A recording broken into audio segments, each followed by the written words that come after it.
evening. Good evening. Good evening. I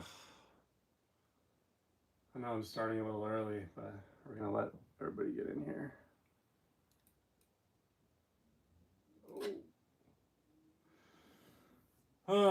Let's see how it looks.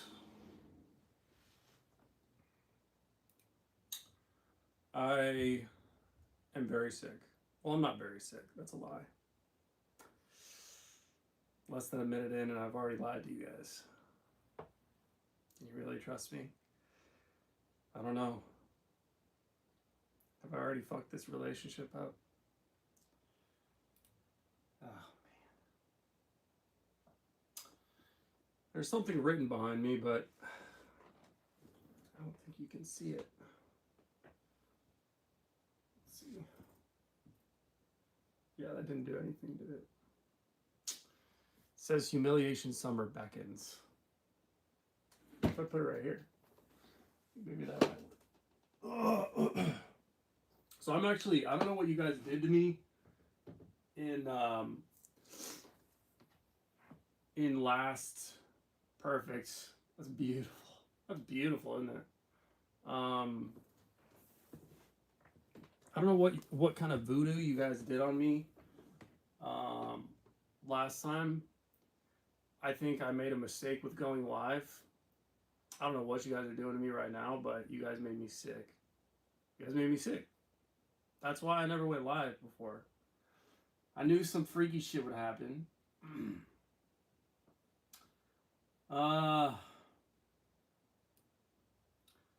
So, I don't know. I don't know what's gonna happen. I don't know what's gonna happen. I might die. I might be dead tomorrow. I might die tonight. It was a rough day. I got off late from work too. Like I just got home like an hour ago. And today I had to take up some lady had some stairs. You should have seen these stairs, man. You should have seen these fucking stairs, man. Swear to fucking God, man. I should probably tell you where I live. What area I live. I don't know. I was just always cagey about telling you guys where I live because I didn't want you guys to like kill me, and come kill me. And just with the internet nowadays, like you guys are good with it. Who knows what people can do. And but all these other YouTubers seem to tell you where like at least the area that they live. So I figure if they're doing it, I might as well do it. It's no biggie. So, but I'm sure probably the ones that are the dearest constituents, they probably already know. But I live in the Northern Virginia area, also known as the DMV, DC, Maryland, Virginia. So I live in that area. So a lot of the places that I service are in DC.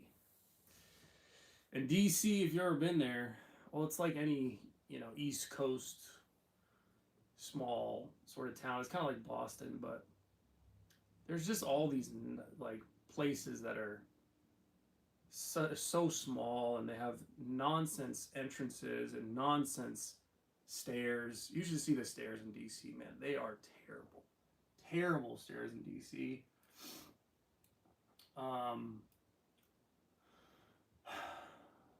So it was rough. It was rough. I had to carry them up by hand because the hand truck did not fit through the landings. Like I couldn't get the stuff through the landings, so I had to carry it up by hand, and it took about 45 minutes to do it.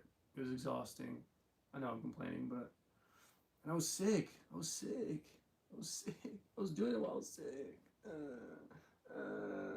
Feel bad for me. Nobody cares though. That's what I was thinking when I was doing it. I was just like, nobody cares. Like while you're suffering, that's the thing about suffering, man, is you just suffer and you're just like, yeah, and this doesn't matter. Nobody cares. What are you gonna do? You gonna complain to somebody? You ever complain to somebody, man? It never satisfies. They don't give a shit. They'll act like it, but really deep down, they're just kind of, I don't know. They're waiting for you to shut up. They just want to hear some gossip or something. So yeah, it's unfortunate. It's unfortunate. And the chick who I was living to, she was like bigger. She's kind of a heavier set woman. She had red hair. She's fair skinned, that type. And she just kind of looked like your typical. Um, she just looked mean, dude. Just mean. But she wasn't. But she wasn't mean. She might be a mean person, but she wasn't mean to me because she needed me. She needed me in that moment.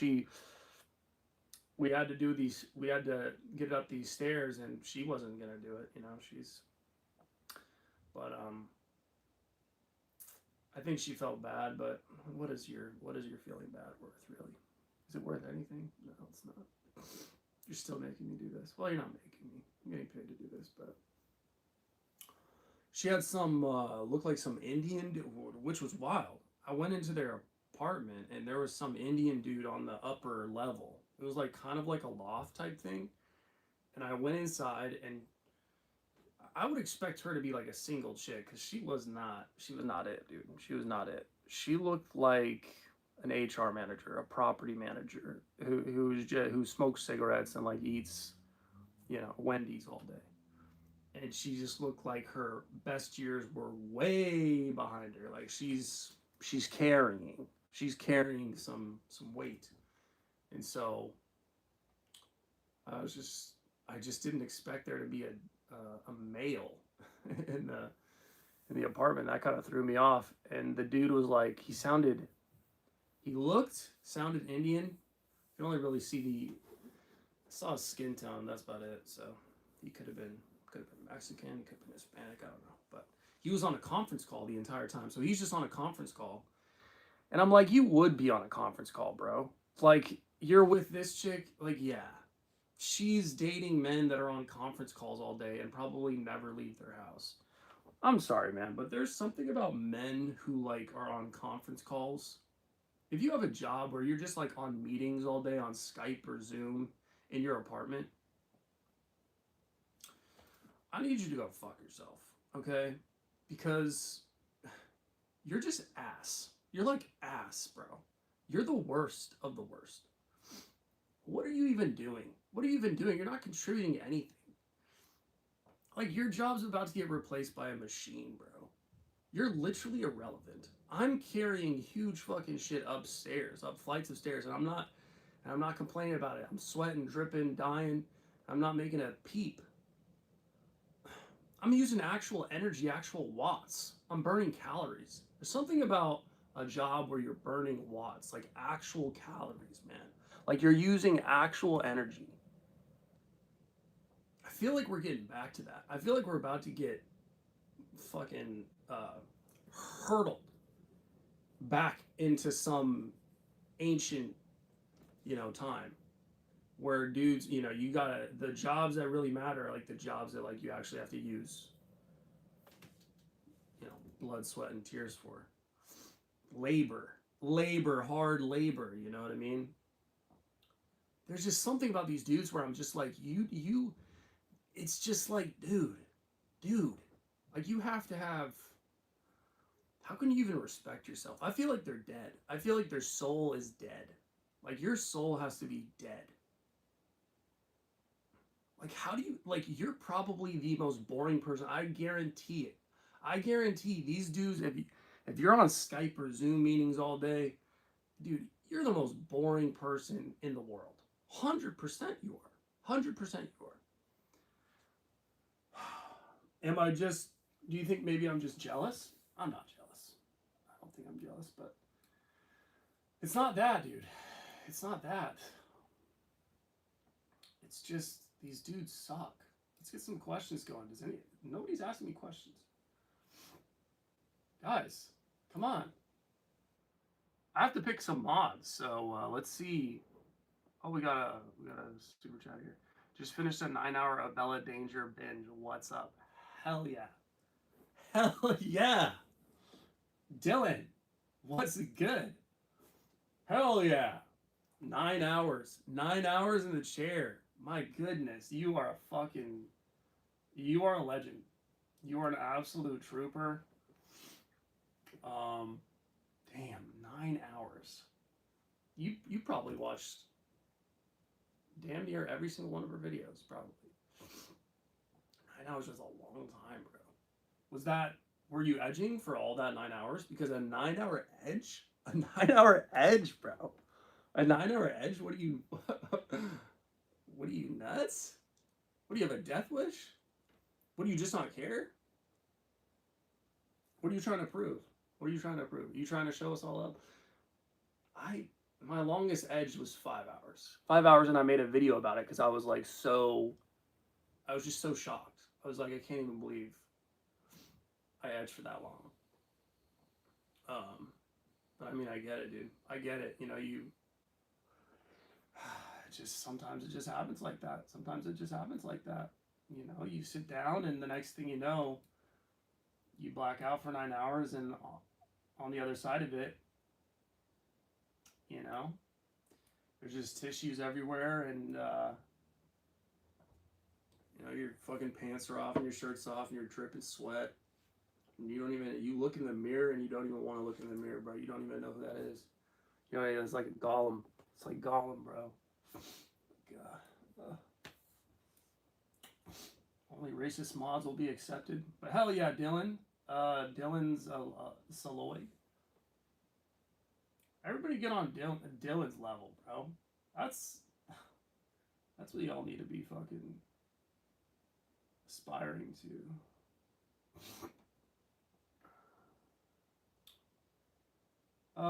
Robots will literally replace people carrying stuff.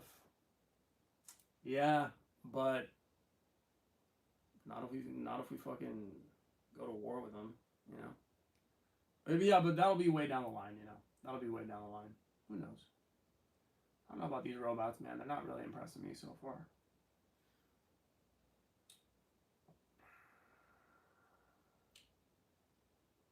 Hard labor still rise up. Nobody should be living in the deserts. Labor maxing. Exactly. Labor maxing.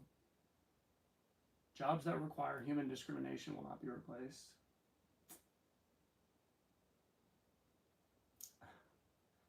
Maybe. Why Virginia? Why Virginia? Because we had got stationed here when I was in high school, my junior and senior year. We got stationed here. And so I graduated high school from around here. And you know, when you grew up in a military family, a lot of military brats will tell you this, but where you graduate high school is usually where you call home for the rest of your life. I don't know why. I don't know why. I don't know why that's a thing, but it is a thing. And I went to some college. I flunked out, dude, hard, and never went to class. And yeah, I went to a private college down in Ferrum, which is about an hour outside of Roanoke. It's basically the boonies. You know, that's like KKK land. It's like that's like you're driving on a 2-lane road and there's just houses with dudes sitting in chairs, big white dudes, lumberjack looking motherfuckers, big bellies, and they're just sitting there smoking cigarettes down and just moonshine all day.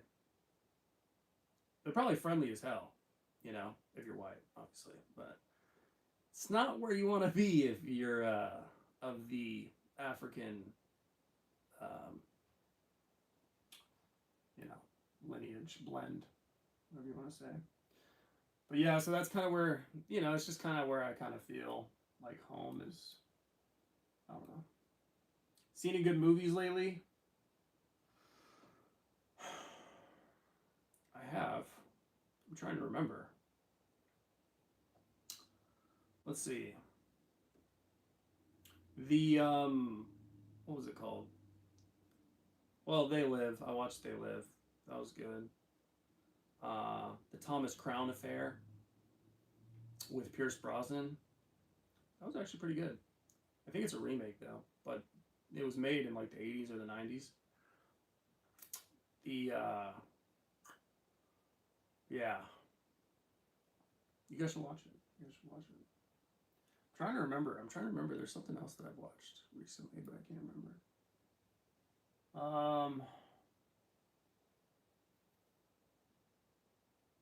Goes to meeting, drafts an email, 6-figure waste. Yeah, exactly. Exactly, bro. Not doing anything. Gotta appreciate her taking one for the chosen ones. What's your nickname? Nickname? I don't have a nickname. I don't have a nickname. Although I need to choose some. Apparently, I need to choose some mods. Who wants to be a mod? Who seems like they got this shit together? You know what I mean? Earth is flat. I mean, maybe. My longest edge was like 15 minutes. I've got shit to do. Oh, we got that. Asian's coming downstairs. Be quiet. Be quiet. Okay? He's just dropping my mail down here. He doesn't speak English. So, I don't know. He just drops my mail down here. I tell him he doesn't have to do it. Like, you don't have to come down here and literally every night, bro. Every night. Every night. Because I'm too lazy to go out there and check my mail every day. He checks the mail every day. Also, he can leave my mail in the mailbox. Just leave my mail in the mailbox. I'll get it. But he doesn't. He takes my mail and he gives it to me. Which I'm like, bro, you don't need to do this because you and I, we're never going to have a relationship. We're never going to have anything because you're 60 years old or I don't know, maybe you're 40, maybe you're 90. It's impossible to tell because you're Asian. But you seem like you're 60 years old. And you don't speak a lick. He doesn't speak a lick of English. He's tried to talk to me before. Each successive time it actually goes worse. And he starts speaking Spanish to me, which is crazy. Like, what do you think? What are you thinking, right? He starts saying Spanish to me. Like, what does he say? Like, he says like "sí" and like "no bueno" and like "ahora" and stuff. And I'm like, dude, you're a Chinese man who speaks probably Mandarin or Cantonese, and you're speaking Spanish to me, Spanish to a white dude that speaks only English. What the fuck is going on? I've tried to use a translator on the phone to like talk to him, but he doesn't like that. He gets schizo about that. Like he doesn't, like it freaks him out. He's just like no, and then he just starts speaking like Spanish to me. I'm just like, dude, this is the weirdest. This is the weirdest thing I've ever been a part of. You know what I mean? And like, I told his son because his son actually speaks English. I was like, yo, he comes down and he throws the mail down. He used to actually hand it to me. He would come down and he would hand it to me every single time. I was like, we can't do this, man. This can't be a thing. Because there's something about when you see a person and you can't speak to them or you've never spoken to them, right? It doesn't matter if they speak your language or not. But if you see them on a regular basis and it's like just transactional, and there's nothing being said, there's no bond happening, something about that is very uncomfortable, right? It gets to a point where it's like, we can't keep doing this. We can't keep doing this because I feel like I'm ridding you of your humanity. I feel like there's something wrong that we're doing here. Like we can't be these people. We can't be these people. Even though he doesn't speak my language, right? Still, I feel like he's pressuring me to speak his language. I feel like you want me to start learning Chinese or something, or you want me to like, I don't know what this is, man. I feel like I have to get closer to you, and like, it would just be nice if I just never saw you. Like, can we do this like civilized people and just never see each other? Can we just not see each other, please? We don't need to see each other. You know what I mean? Just leave my mail in the mailbox. I'll get it when I get it. I mean, it might overflow. That's probably what he's thinking. He's probably thinking I'll never check it. To be fair, I probably would never remember unless he brought it down to me. So it probably would overflow the mailbox at a certain point. So maybe that happened early on, and he was like, okay, like I'm just gonna have to get his mail.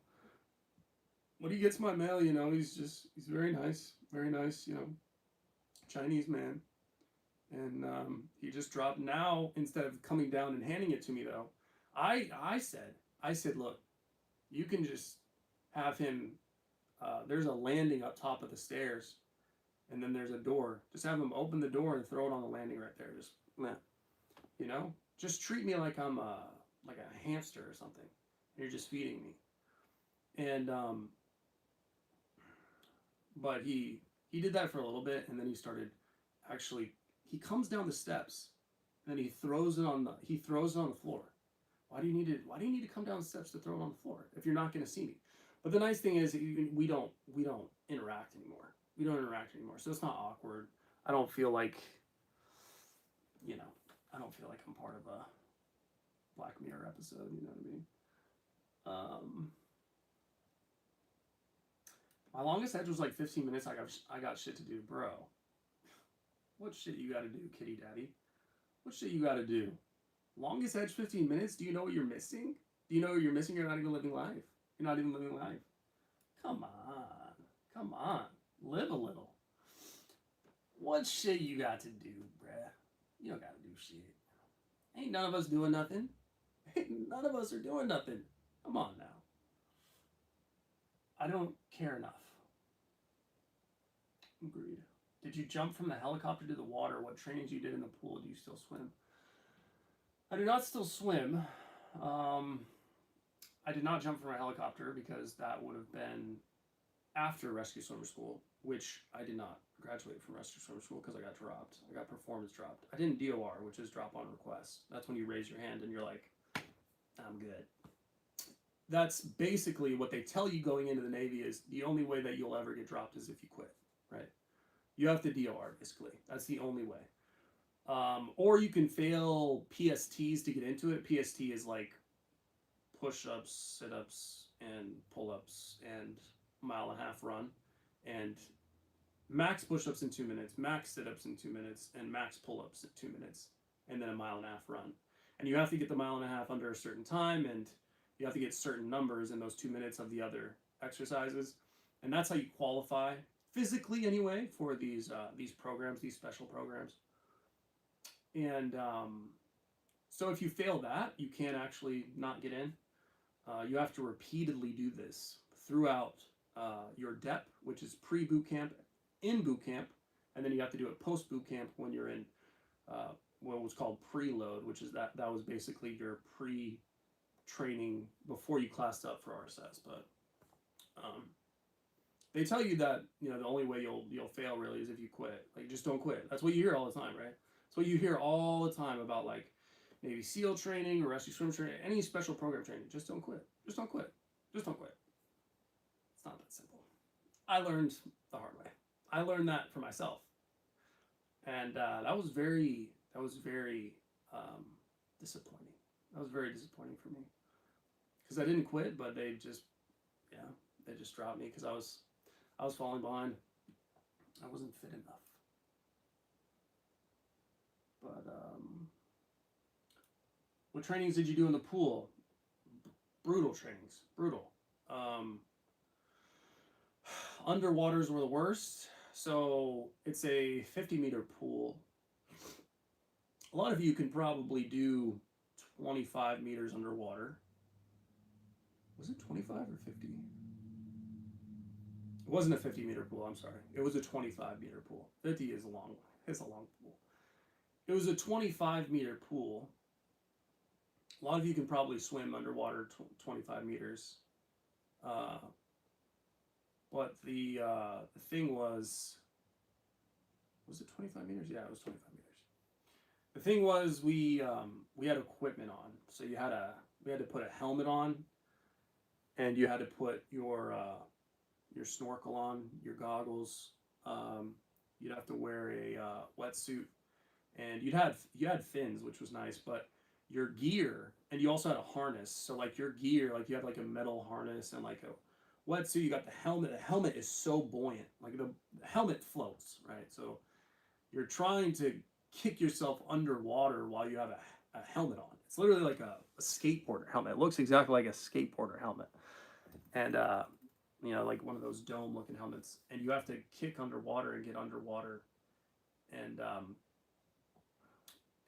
you don't just do one, like you do many, like you do one and then you come up and then you go back again and come up, go back again and come up, go back again. Keep in mind, this is all after you did a 2 hour grinder, which is basically, you know, anywhere from a 4 to a 7 mile run in the morning, followed by calisthenic workouts, like crazy calisthenic workouts, and where they just beat the shit out of you. They basically just beat the shit out of you, like all morning, and so you're basically just exhausted. You go to the galley, you get some food real quick, and then you have to hustle back. And then with this full ass stomach that you got, keep in mind it's easier to hold your breath when you don't have a stomach full of food or water.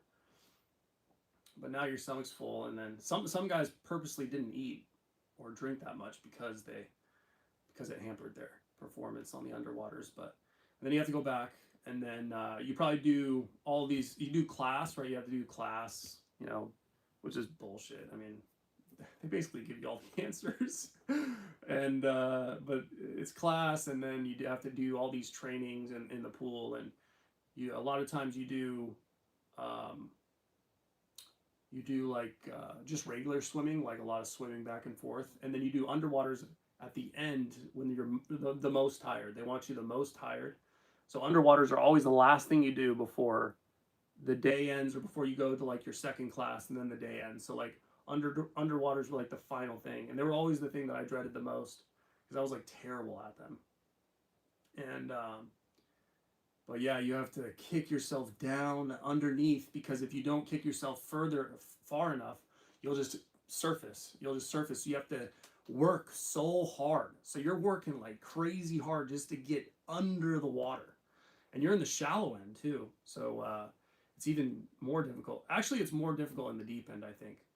But you have to kick so hard. So like your heart's thumping, like beating, and you have to make it to the other end. And if you don't make it to the other end, if you surface, but before you come to the other end, then they take you out of the pool and they beat the shit out of you, make you do, make you do dips on the edge of the pool, or push-ups or whatever, and or hold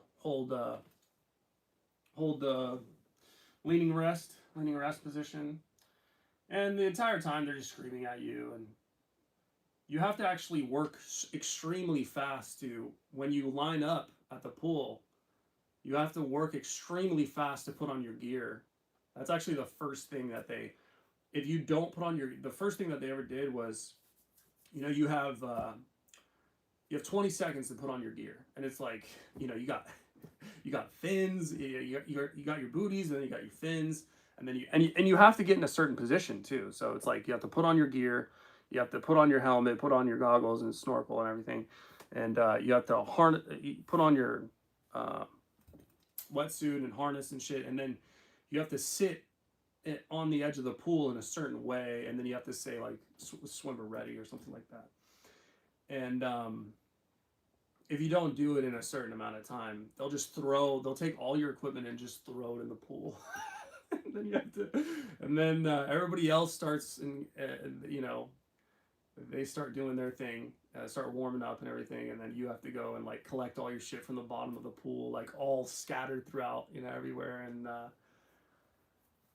they did this on the grinders too. Like they can take your hydration tool. They call it a hydration tool. It's just a water bottle, but they call it a hydration tool, and they can take that, and they can, I mean, if you're fucking off, or they just don't like you that morning or whatever, they'll just like take it and like they'll punt it. Like they'll just straight up punt it, or they'll throw it. Like you have to go get it, and everybody's already started, so you're behind from the jump, which is what they did to me a lot. But anyway,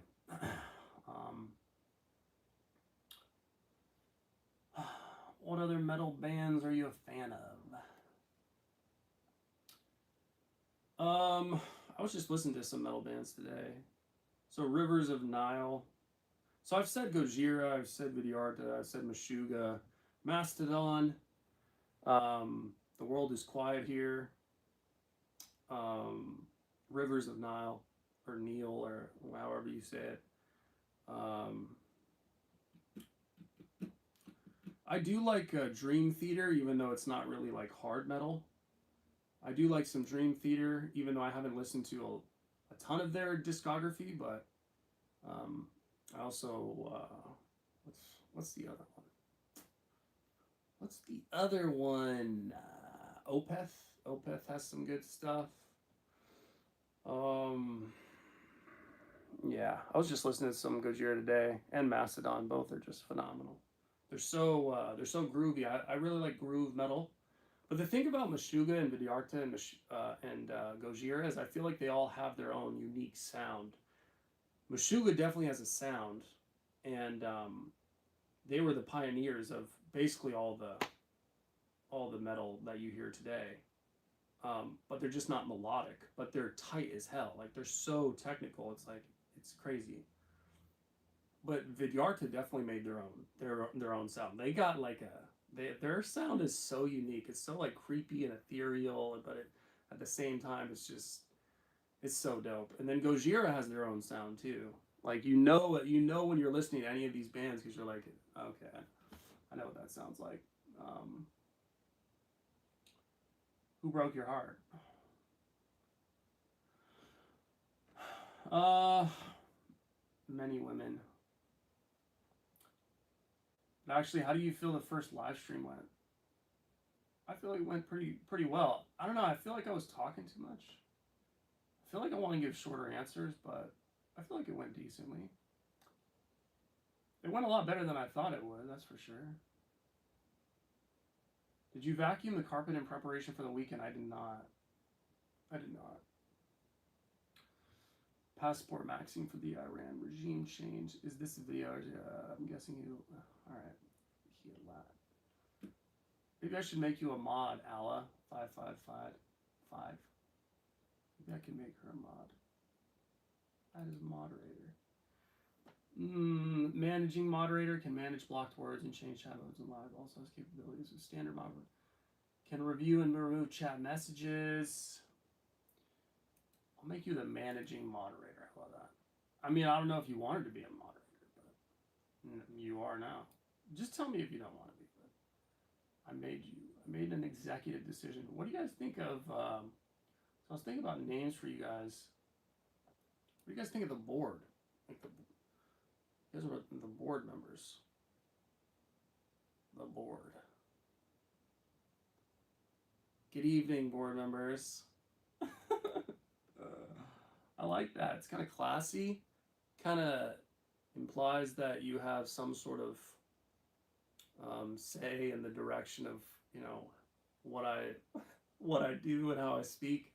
Which, I mean, do you really? I don't know, but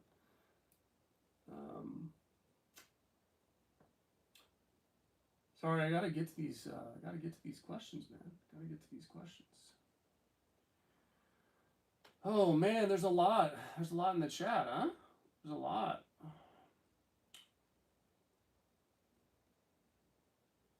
Did you watch Materialists? I did not watch Materialists, but I need to. I need to. All right, we got a super chat here. MOD me GOAGOYAM. What does that mean? You want to be a mod? Is that what that means?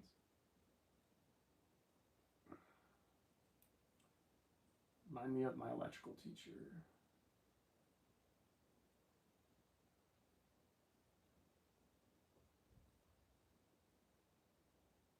Have you ever had a basketball neighbor? What? What does that mean? A neighbor who played basketball? So Materialist, I do wanna watch it eventually. KKK Maxing. Did you watch Say Anything yet? I have not watched Say Anything yet. That's also on the list.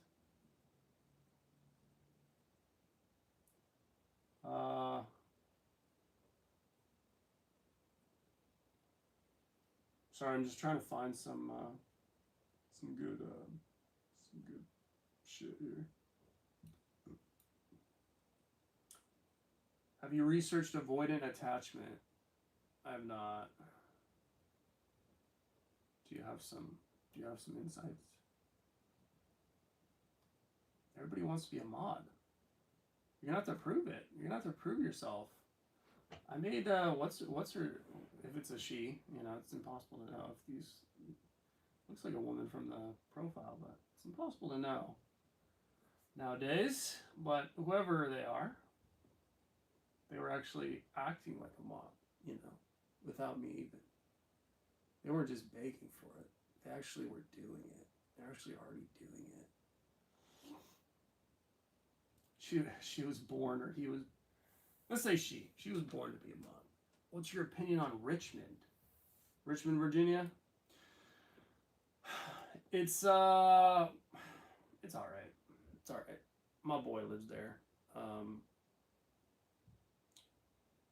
I mean, we don't really go downtown. There's a lot of niggas in Richmond, all right? But there's a lot of niggas in DC too. There's a lot of niggas in any city, really. What's up with that? What's up with that?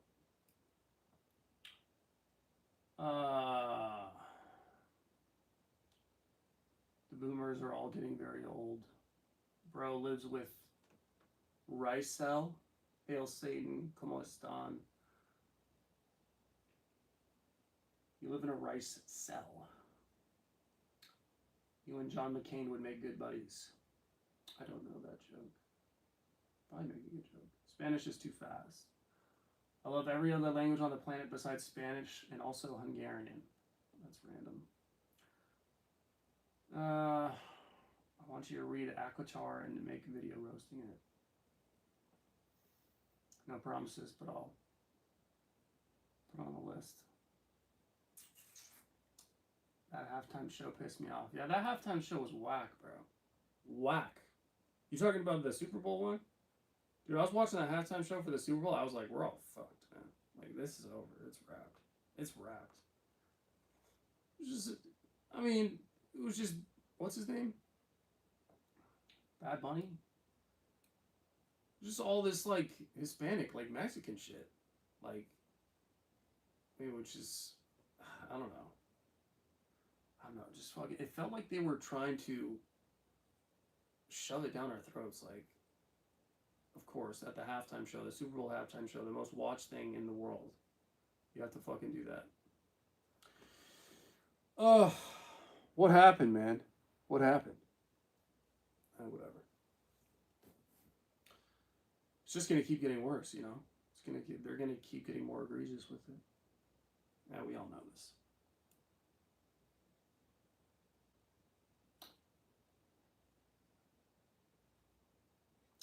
That's how I feel with most baristas. That's why I rotate coffee shops. I don't know what you're talking about. Find that people like the dude on. I've got the volume page. Do you slow down your normal videos because this ain't your normal tempo? I do not slow down my normal videos, no. Maybe I'm just a little bit amped. Maybe I'm amped. Maybe I gotta chill the fuck out. Gotta chill the fuck out. This is emergency. Because there's an emergency. Your boy is sick. I'm gonna try to get some ladies. Humiliation summer is upon us, okay? It's gonna be a real thing. Because something's happening, bro. Something's happening. I'm becoming more social and like talkative. That's probably why I'm doing these live streams. And it's quite frankly very unsettling. I'm not really happy about it. I'm very ambivalent about it. But, it is what it is. And, I just feel like, look, I'm 33 and I'm not gonna have my youth forever, And I've spent the last like 13 years basically with no women, just looking at the sites, and that was not fun, And the dick didn't work, and it was just a dark long time period. Those were the dark ages, and I feel like I'm finally starting to come out of it a bit. And my time is limited, so I want to take advantage of my youth while I can. And you guys are always, I always get people telling me like, you can get a girlfriend, you can get a girlfriend, you can get a girlfriend easy. You're not, you shouldn't be black pill. You can get a girlfriend. You're not fucking ugly looking. You're not fucking genetically inferior. All this shit. You shouldn't be black pilled. They like, and I kind of, I get it because there's so many people out there, bro. So many people that actually, I don't even know what it's like, but they're ugly, dude. Like they're ugly. And I'm sure I just sound like they probably just hate. They probably hate hearing what I'm saying. Complaining about women and all this shit because they're like, dude, you know, like there's a lot of people that just like, I don't know, they don't even have a shot. I don't know what that's like because I want to believe that they even have a shot. I want to believe that anybody has a shot. Anybody, no matter what you look like. Anybody has a shot. I think that energy is the most important thing. I think that it's probably wrong, but I don't know, man. I don't know. I don't know. I just want to believe. I don't want to believe that there's like what, half the male population or more than that are just completely fucked. Like, dude, that is so terrible to believe. Like, you gotta try. If you're fucked, this is my thing. This is my thing. If you're fucked, right? If you're black pilled to the max, right? If you got pumping through your veins, okay, you're straight up a walking black pill. You, the thing is, you're already fucked, right? You say that a lot of these dudes, they just say that they're fucked because they're 300 pounds, or they're they're ugly, or they have skin lesions, or they're awkward, they're autistic, or all the above. They don't have hair or whatever, and they have bad teeth, or they have big ears, or they have weird eyes, or whatever it is, right? If you think you're fucked, if you think you're actually fucked, like you are completely like, there's no shot for you, no shot to get anything moderately decent, like good, like actual pussy that you're at least into, you know what I mean? Like you're sexually attracted to. If you don't think you can get that, if you think you're actually fucked, well, you might as well try, right? Right? You might as well just give it a shot. At least you can say at the end of your life. At least you can say at the end of your life, at least I tried. At least I know that it was true, right? At least I wasn't just sitting in my room or like my apartment, and I was just, I spent my entire life just, complaining about women and the state of women and how I can never get them because I'm, a genetically inferior male. You gotta, I think that you just have to actually do it. You have to put your ego, you have to get your ego absolutely obliterated. You know, I don't know if these dudes really have ego problems. I know I have an ego problem, and mine has to be obliterated. I get too self-conscious, so I don't know if that's what they're struggling with, but if you're fucked already, like if you're gonna die, don't you want to at least try? Don't you want to at least get to the end of your life and be like, at least I gave it a shot. At least I know. At least I know for a fact. That way, if you go out there and go out every weekend or every other weekend and just go to a bar, just make it like a thing where you regularly do it and just like approach. I have this whole plan, dude. I have this whole plan.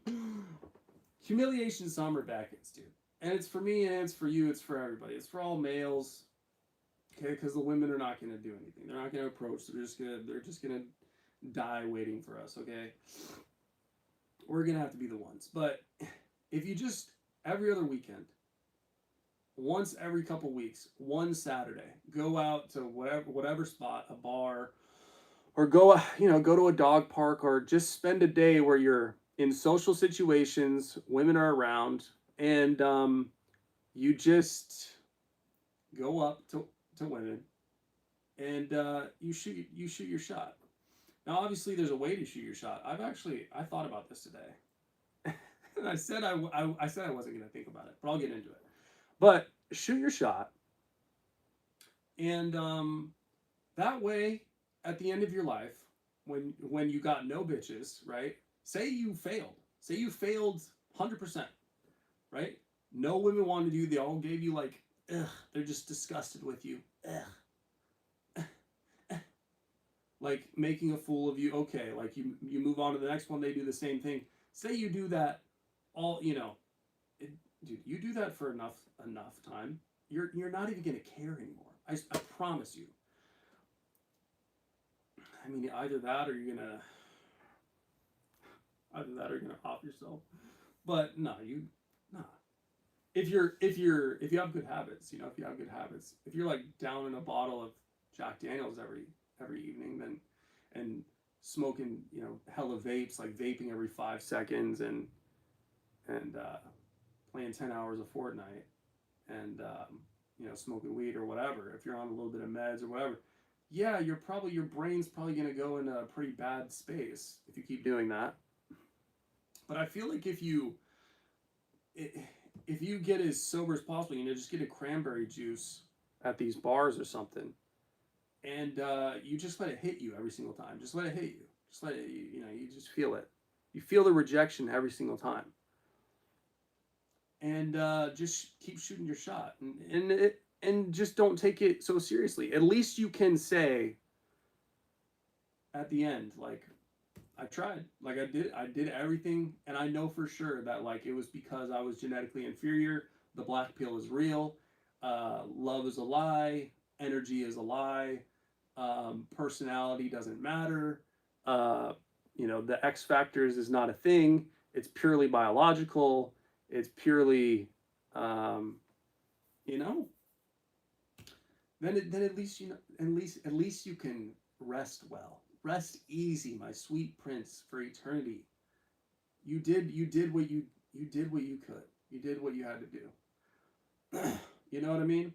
But my guess is that eventually, after doing so much of that, my guess is that that shit will get to you so much that like you'll just become numb to it. And when you become numb, when you start to build calluses, start to just not really give a fuck. That's when you truly become, you start having really good habits then, and maybe you start working out, and maybe you start taking care of your diet, and maybe you start because you're just, because you're just like whatever, like it don't even matter. Maybe you get so good at talking with women. Maybe you're just hella good at talking with women, even though you don't look that good.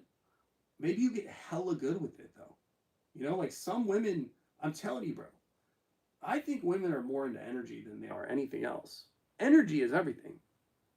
If some dude is like hella good looking, but he's all awkward and weird and like trying too hard, I know this firsthand. It just doesn't work, dude. It doesn't work. If you're like really attractive and you have fucking, ED, it's not gonna work, my nigga. We got I'm praying for you. Appreciate it, dog. Appreciate it. We got some super chats here. But I'll get back to the details of what this is going to look like. How you're going to approach women. Because it's going to be the way that I'm going to approach women. Because I was thinking about it today. And I know I said don't think about it. You got to be a vegetable. You got to have coma waves going through your brain. But that's going to fuck you up. That's going to fuck you up. Because you have to have the right. I'm telling you, energy is really about everything. I prayed to God for a wife and children by 33, or I would check out because Christ died at 33 and I deserve no better. Now I'm divorced and paying child support. Christ is king. Dude, 33? Come on. Yeah. Prayed to God for a wife and children. Are you still 33 though? This is my question. Are you still 33, my nigga? You're still 33 though. You're not 34 yet. You're not 34 yet. The year ain't over. The year ain't over. Christ is king. He's going to come through for you, my boy. If you just, humiliation summer, if you just get on the train, he got what you didn't need out of your life. He said, you wanted a wife? I'll give you a wife, not this fucking hoe bag. Sorry. I'm sure you think, I mean, she divorced you or you divorced her. I don't know who divorced who. I might have fucked that up. Let's see. We got some. Damn, we got hella chats. Holy shit. Marshall, you are home. You are normie. Thank you. Thank you. Preach. I don't know what that means. Shit. Marshall, please answer after these 3 messages, if possible. 1 of 3. Thanks for your never explain yourself to women video. No problem. V2 is cool. V1 was just unbelievable. Authentic cinematic. That one is real therapy. Oh, V2 is cool, but V1 was just unbelievable. Well, thank you. Thank you. I appreciate it. I don't think I have that video still. I wish I could. Wish I could re-upload it, but V1 resonated in so many ways for me. Quite a few of us found the V1 very useful. That version sparked some really good discussions in the comments even before it got removed within just a day. Thank you. Thank you. Appreciate it. Yeah, I mean, that was, I think that one was the one where I was just saying that, like, women having personalities or identities was like, not attractive. It was a red flag. I don't know. I don't know, bro. I don't know. Sometimes I just say shit. Can you share V1 again in some way? I don't have V1 anymore. I'm pretty sure it's deleted, but I'll look. I appreciate the fucking man. Thank you. Best video ever. I appreciate it, man. I appreciate it. It means a lot.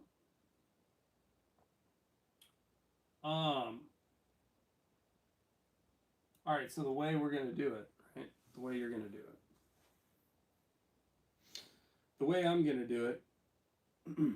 So I was thinking about this. I was thinking, is it better to approach a woman when she's alone, or when she's with another one, like a duo, or approach a group? Groups are tough, man. Groups are tough. I'm going to be honest with you. Groups are tough. Because I feel like the only way you can really make a group work is you're going to have to talk to them a little bit, kind of size it up, and then try to steal one away. Be like, hey, you guys mind if I just grab her real quick? And we go somewhere a little more private. Or we, take this conversation one-on-one. And probably all of them are going to, say no. They're gonna yell at you. Or at least try to see if that's what she wants. But I feel like when girls are together, they just all hijack each other's chances. That's tough. Gaggles of women, groups of women are tough. I was thinking maybe I would go up to, if it was a group of women or a duo. If it's a group of women or a duo, wherever it is, you go up and you say, excuse me, ladies, do you mind if I join you? That's just real simple. Excuse me, ladies, do you mind if I join? Couldn't help but notice that there's a lot of estrogen in this conversation. Maybe you might like some testosterone influence, some male influence. Couldn't help but notice this conversation is lacking a male opinion. But no, I mean, you don't even have to say all that. Just because honestly, you don't.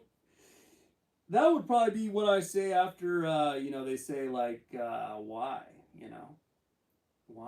why do you want to like join in? Why is it? Because the less you try, the better. Really, it's all about energy. You just walk over there. I'm playing this all in my brain. I'm preparing myself. I'm visualizing over and over again. Just something real simple. Excuse me, ladies. Looking for somebody to join, a little extra company. I'm a great conversationalist. Just something simple like that. Something simple. Yes, I mean, most of the time they're going to say no, probably. Um, I'm prepared for them to always say no. Just be like, no, no, cool. You know what I mean? No worries. And then just dip and just try again with somebody else. You know what I mean? But you got to keep doing that because one of these days they're gonna be like, yeah, sure, you can sit down. You know, but it's got to be like, I don't think it's good to just like approach and just like sit down. I don't know. I'm debating it. I feel like it's not good to approach and just sit down and just kind of force yourself into, like, don't just sit down and just like invite yourself. Hi, I'm here. I'm never leaving this table. I'm in this conversation now. They're gonna look at you like it's awkward. I feel like. I feel like most women would be like, like you can't just butt into somebody's space. You can't just be a part of their conversation. You have to walk up. You have to ask them, hey, would you mind if I join this conversation? You looking for some company? Looking for some extra insights here? That's it. And if it's one woman,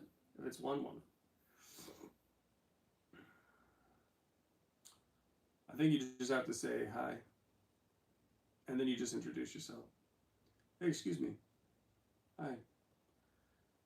Couldn't help but notice you're alone here. So am I. We have something in common already. I mean, obviously you don't need to do these cheesy lines. I think honestly you don't even need to do the cheesy lines. You can just you can just literally the less cheesy you are, the less you're trying, the better. If you just approach, just say, "Excuse me, miss. Um, my name's Marshall," something like that. I'm already testing this out. You know what I mean? Excuse me. Hi. Hi. Just the old school. You don't have to complicate it. Excuse me. Hi. I'm this. You mind if I sit down? You mind if I join you? Basically the same thing. It's always the same. I think the opening should always be the same, just very simple. Very simple. Don't try to break the ice. Don't try to be amazing. Because women who see that you're trying to like say something too cute, like, okay, this dude's whack. Like he's trying too hard, or I guess it signals that, that scarcity mindset. Oh no, you don't want that scarcity mindset. You want that abundance. You want to act from abundance. Just go and just act like it's so nonchalant, like you do this all the time. Hey, my name's this. Mind if I join you? That's it. That's all you got to do. She says no. It's like, all right, no worries. And then just peace out and go ask somebody else. You know. That's my plan. That's Humiliation Summer's plan for me. um, it's classy. It's nice. It breaks the ice without being too overbearing. You're not trying too hard, and but it also, you know, it it gets things going. Gets things going. It allows them to sort of size you up and make a comment back or something. Maybe get the conversation going, or they can reject you, or they can accept you. They invite you, right? So you just go. You make your presence known, and you just want to sit down and talk. If they don't want it, they don't want it. No big.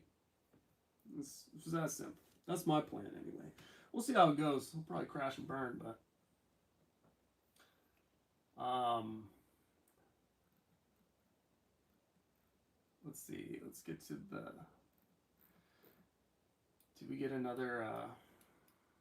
What's this? I'm telling you, I'm literally you. Can't swim 13 years ago. I love my kids, married an actual witch. Life goes on. You get in that 15-minute goon sesh when you can, and then you keep going. Your chat is the worst, by the way. Appreciate it, dog. They are the worst.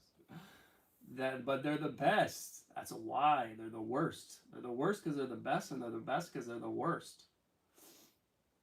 You can't swim. I mean, I can swim. I'm not a great swimmer though. A lot of guys were better than me at swimming, but are you black? Are you black or are you white? Are you white? Because if you're black, I mean, yeah, of course you're not gonna swim. You know what I mean? Married an actual witch, that's always rough. That's always rough, marrying the witch. You know, the witches. You got a witch. You drew a witch. You drew a witch card. That's tough. That's tough, my guy. You know, we've all been there. We've all been there. Witches are... I don't think I've ever really dated a witch. I've never really had a witch, I don't think. But I have dealt with women that, I have very intimate experiences with women who are witches, though. Didn't date them, though. That's unfortunate. Witches are tough. Witches are tough. They got all the spells and all the magic and shit. You know what I mean? 15-minute goon sesh, man. You gotta upgrade those numbers.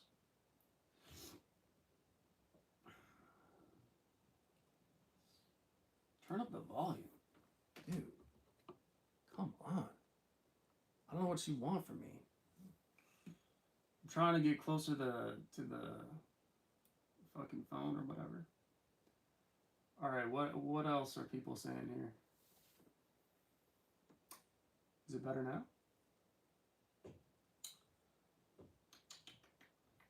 We need non-gay solutions here.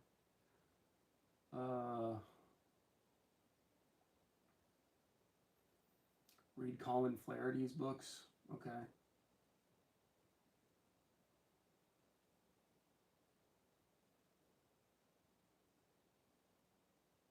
Bring a sweater, it's cold in the basement. So this young man lives in his parents' basement. Not my parents' basement. An Asian father and son's basement. Chinese. From China. China. There's hella comments here. I'm gonna get to them, guys. I'm gonna get to them, but love is a lie, honestly. Tell me more. Why do you think so? I mean, I kind of agree with you, dog. Humiliation was a part of my life since the beginning. I'm trained good. How do you get girls when they know you're a gooner from YouTube? Hindsight, you probably shouldn't have told anyone. Probably fucked up, huh? Sobriety is overrated as fuck. Alright. There are chill girls, but they want a kid or companionship. The second they think they're smarter than or whatever, it's over. Non-competition is the best. A mother is a woman who decorates her life with children. Marshall wants to lose half of this shit, apparently. Love is a lie, honestly. Oh, I already read that. Eventually you find the one that digs you. Exactly. Find the one that digs you. Damn, all you guys are... well, not all of you guys, but all you guys have some pretty bleak outlooks. I feel like I honestly have been bleak my entire YouTube channel, and just like, I don't know, for some reason right now I'm getting some hope. Maybe it's because of the turn of the seasons, it's starting to be summer. Spring, summerish. Dude, I honestly felt like that winter was like, that was going to be the end of me. I don't know what I was going through during that winter, but it was bad.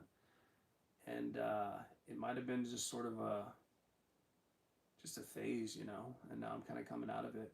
Or maybe I'm just so much more in tune with nature, the seasons, that I don't know, I just really felt it. I really felt that winter, dude. That winter was rough.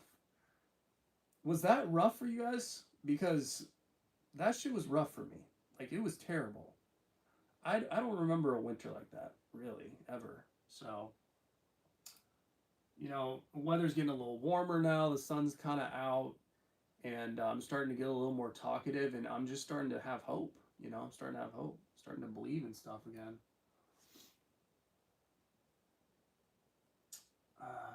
Personality matters because it's also genetic. You think so? You think you're born with a personality? I'm good. I just stick to the gym and taking this weight off. We're not living in them times anymore. I used up puss, ain't worth it. Love is a delusion. A woman is a promise that cannot be kept. This is all from a secular worldview, though. Love is transient and modernity. All you are too intellectual about it, man. Just it's crazy. You know, we can make. I feel like I've made a lot of excuses, and of why, dude. I haven't even done anything yet. You know what I mean? Watch me go out first day of humiliation summer and just get wrecked, and then I come back here and I tell you guys it's not even worth it. It's over. It's done. I'm never doing it again. But I'm already talking like I'm fucking. Why am I already advocating for this shit? I haven't even done it yet. Should probably do it. You know what I mean? There's a huge gap between thinking about something, you know, having an idea of it, you know, what it could be like or anything, and actually doing it. Huge gap. I realize that a lot. What's your diet? What do you eat usually? Oh man, you guys are gonna hate me. We've never actually gone over diet, have we? Um, should I tell you guys this? You guys are gonna flip. You guys are literally going to flip. I'm a vegan. Oh, oh. So my diet currently is I'll have like some bran in the morning, or some oatmeal, or some frosted mini wheats, and then I'll have like a fake chicken patty, buffalo chicken patty with on some sourdough with some can't believe it's not butter, toasted, which I'm kind of getting tired of, to be honest. I have a weird thing where I can eat the same thing over and over and over again, over and over and over again. So I don't. I'm very good with just eating the same thing. Always have been my entire life. I don't really, not crazy about like variety. But lately I made a stew in a crock pot. It had potatoes, carrots, onions, uh, lentils, and then it had a ton of other stuff in it. And it was like super good, super hearty and everything. Some garlic in it, some, you know, just all the spices and shit. So I've been having that over rice like the last week, and mainly I just eat. Mainly that's usually my main dish is like rice based with some sort of vegetables.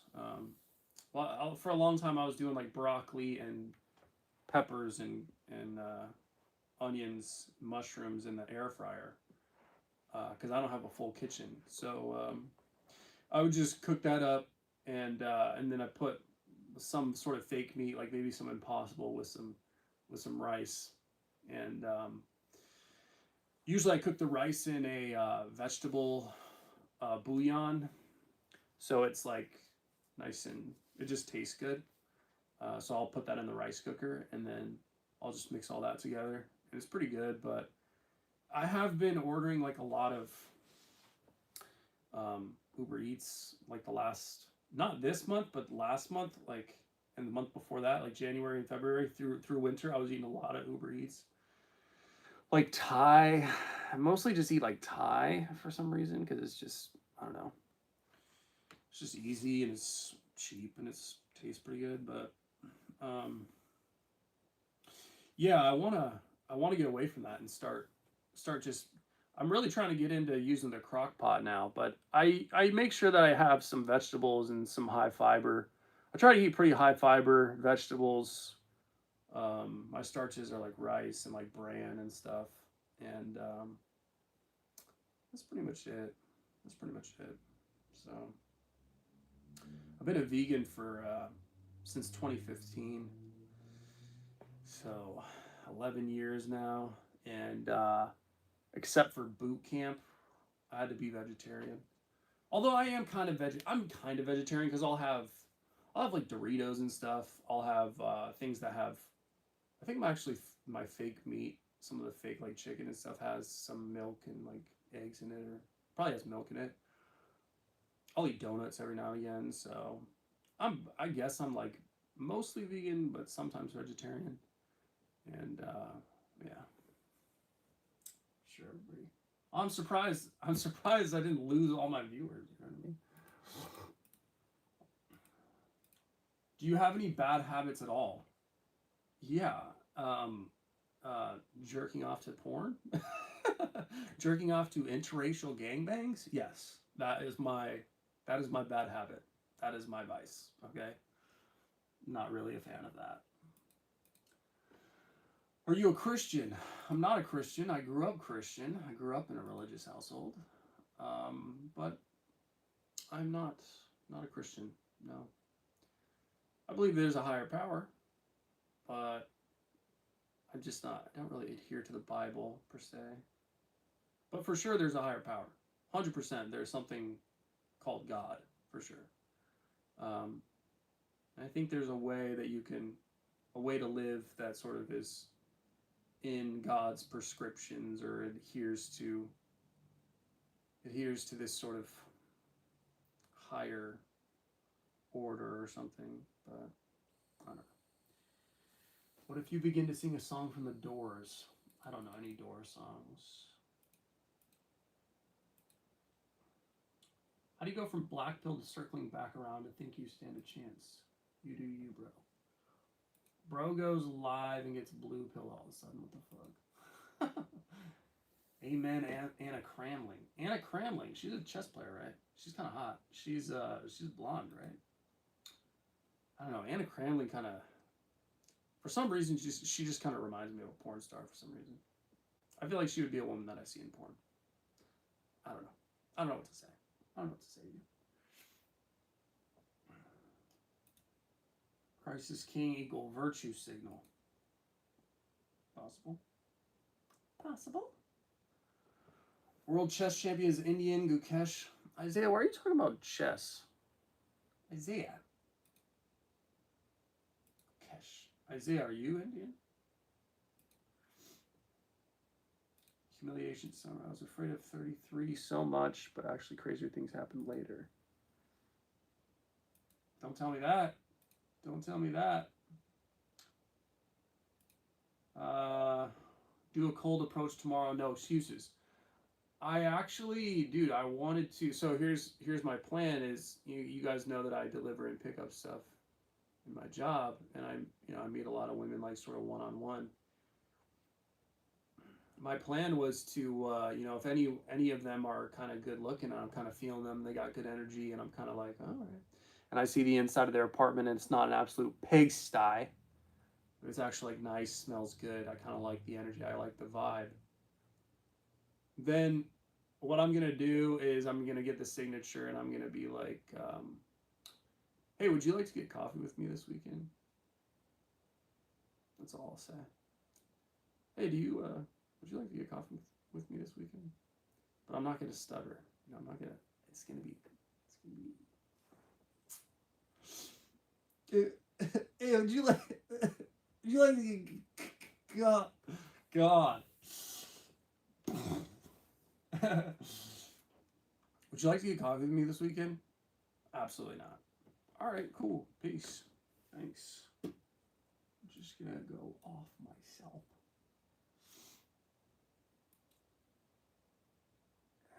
In order to accept God, you must play God. Dude, Isaiah, what's up with your fucking chess? You were obsessed with chess, my nigga. Yo, I'm in the DC area too. If you want to link up, I'll email you. All right, I'll think about it. Adam, look around, buddy. You think God has anything to do with this shite? Women do approach. I've dated like 5 or 6 women in my life, and they all approach me. They do approach. I've been approached actually, and some women actually, they hit me up first. When I'm working my job, I've gotten some numbers where women actually ask me out, and one of them was she was kind of attractive at the time, but I just thought that I was my headspace was so bad at that point. That was like 8 months ago or 7 months ago, and I was just so angry, dude. I was so angry. Usually when you're angry, when you're just angry inside, when you're so angry, bro, it's tough. It's tough to get anything like going with another human being. I feel like you gotta let that go. You know what I mean?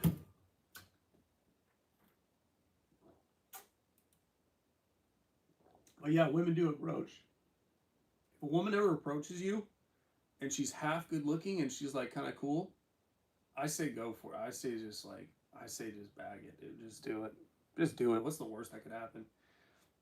I kind of regret it. I kind of regret, not texting back to that chick. And there was another one. She was kind of a little bigger. She's kind of a little chubby a little bit, but she had a ton of books and she had great energy. She had great energy. And she's like, hey, you want to get coffee or something like that?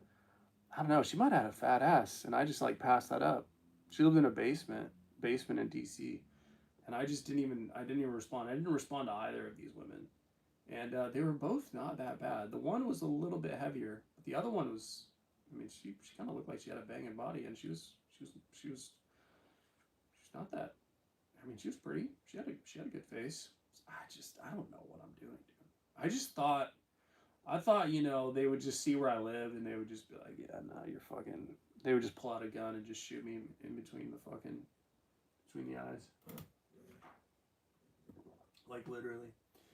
That's the that's my biggest, aside from my dick working, that's my biggest um insecurity, is just like where I live.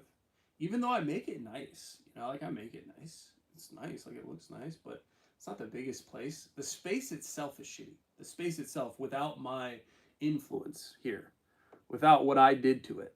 When I came into this place, dude, it was terrible. I made this place definitely homey, but I just feel like they would, I don't know why I get it in my head. It's probably it's imaginary. It's imaginary because there's probably hella women that just don't care, but you just have to get over that mental block.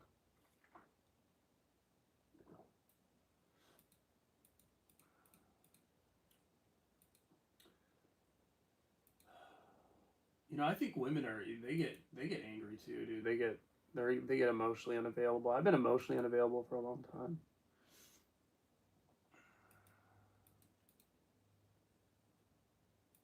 You will fail miserably. Oh, he's talking to somebody else. Don't be scared, bro. We cannot hear you. Blah blah blah. I feel like you guys are fucking. Bro, ever think about being chill? Sometimes. Why bother with Western women? That's a great question. That should be a title of a video. Blazing monolith. Yeah, why bother with Western women? That's, dude. You gotta. Why bother? I don't know, dude. Because you might hit gold. Not all of these women are terrible. You just gotta find the right one. Most of them are awful, for sure. For sure, they're all cooked, right? They got no chance. They got no chance.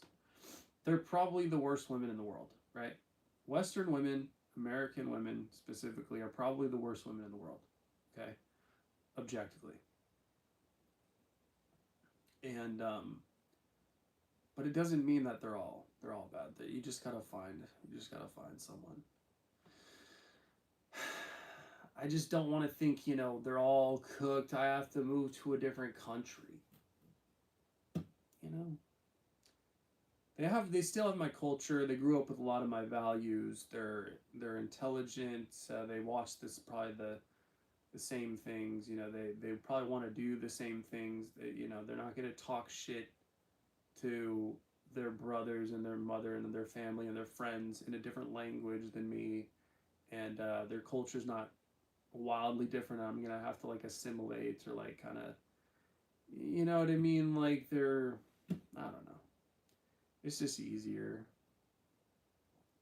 But I'm gonna give it a shot. I'm gonna give humiliation summer a shot, and then if it crashes and burns, then who knows? I might move to El Salvador.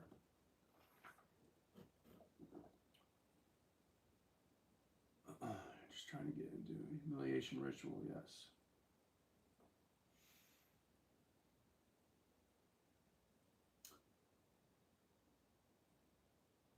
I don't believe in God because my life is bad. I don't believe in God because my life is bad. I bet that's your line of thinking. So low IQ. You're exactly right, bro.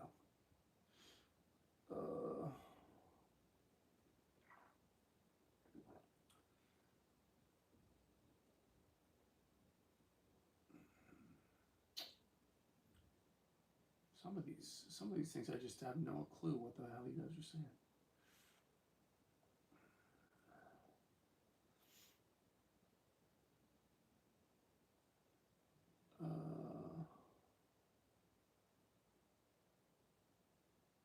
Dude, this is too much. What is logic? How do you justify the possibility of knowledge? What? That doesn't even make sense. If we live in a purely deterministic, materialistic universe, how do you justify morality? Nigga. You're in the wrong chat.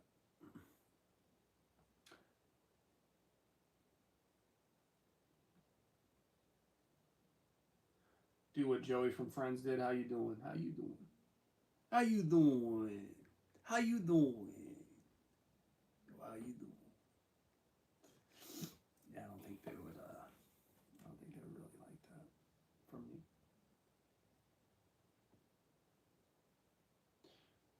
We need to get beyond talking of women at this stage. The train long left. We need to talk about how we as men create a new era.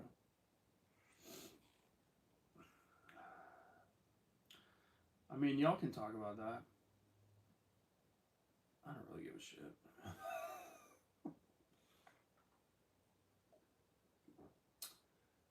Sit down and start telling them about the Talmud. They're embarrassed by their peers if they entertain them.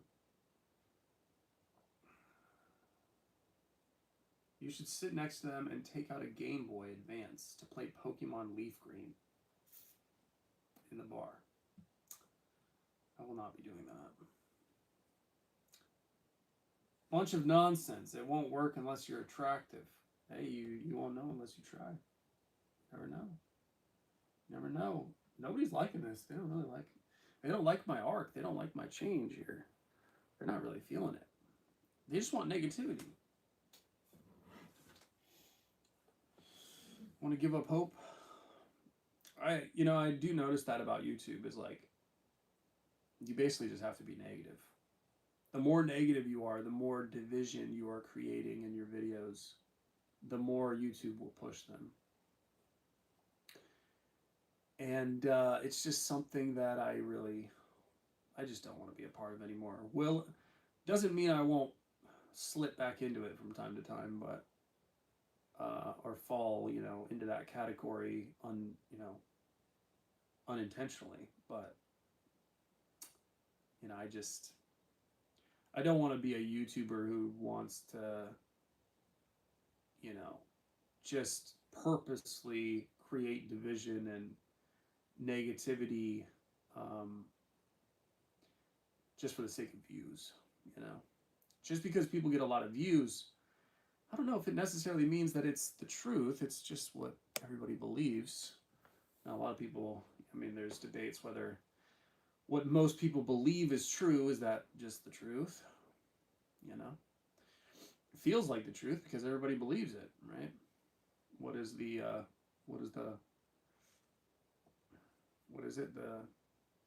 don't know, the zeitgeist or whatever you fucking call it of the time? What does everybody agree upon is true, is happening? Is that what's actually true? Is there such a thing as true? I don't know.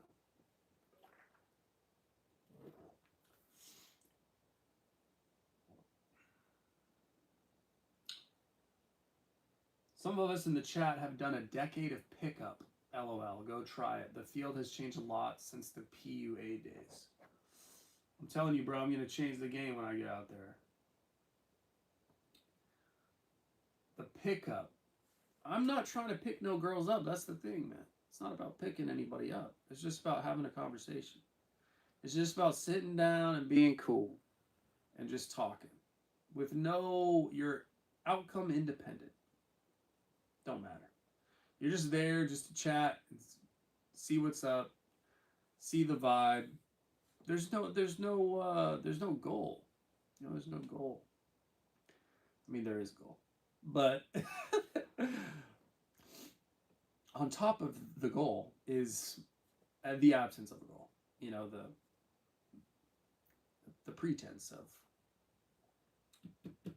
the pretense of no goal.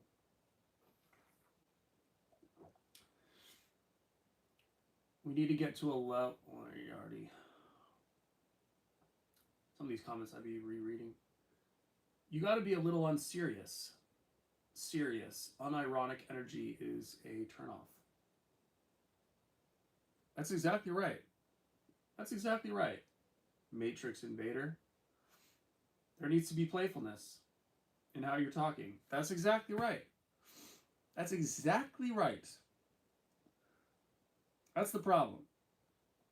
That's what I was fucking up for the longest time. Is I was just taking myself too seriously. You can't take yourself seriously. You just gotta be playful. And they can feel that energy. You know, women can feel that energy. It's starting to sound like, you know, I feel like everybody's gonna start hating me. Yeah, you've made an assertion with no justification. If you are a doomer, your prob's a materialistic determinist. How can you attribute malevolence to anything if it was determined? Yeah, I've read some stuff, you know. I've read some stuff about that. If you don't believe in free will, then, you know, blame doesn't really exist. Guilt, you know, shame. Can't really punish people. There's no such thing really as punishment because they aren't responsible for what they did. Yeah, you know, I read some Sam Harris when I was in my younger 20s. Been determinism, compatibilism, free will, all this stuff. You know, I actually had my first panic attack. Not my first one, but actually the worst one that I ever had was about thinking about free will. I got high. I was watching Hannibal. I was sitting on a couch after working overnight at a hotel. It was like 7 or 8 in the morning. And I was smoking a bowl. And I was like, I think I was like 26 or 27 at the time. I was smoking a bowl and I think I just smoked too much. And then I just started thinking about free will and, you know, what it means if I don't have free will. And what if I don't have free will? It means that this thought that I'm thinking right now is not free. And, you know, anything that happens from here on out is not in my control. And I just had this huge realization, you know, I went down a funnel, you know, this rabbit hole of just like no control. And I had a huge panic attack, bro.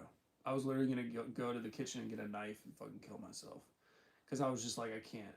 I just thought I had realized something that, you know, just human beings aren't supposed to realize. I thought I had, like, you know,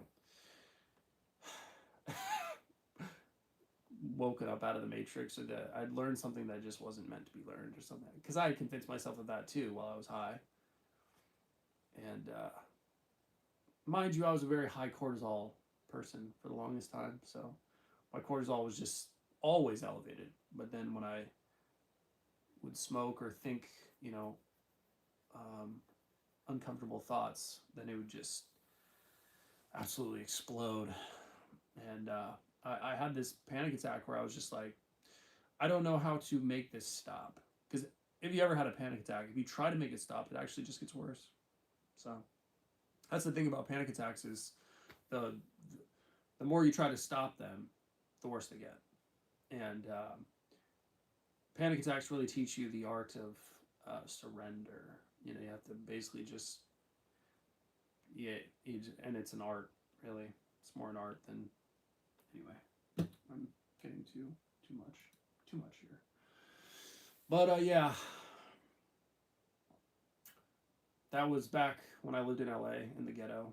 That was before I joined the Navy, and that was wild. That shit fucked me up for a while. That's actually how I came into this, like, spirituality, like modern spirituality, because I had to figure out, because I was panicking basically for like 2 months straight.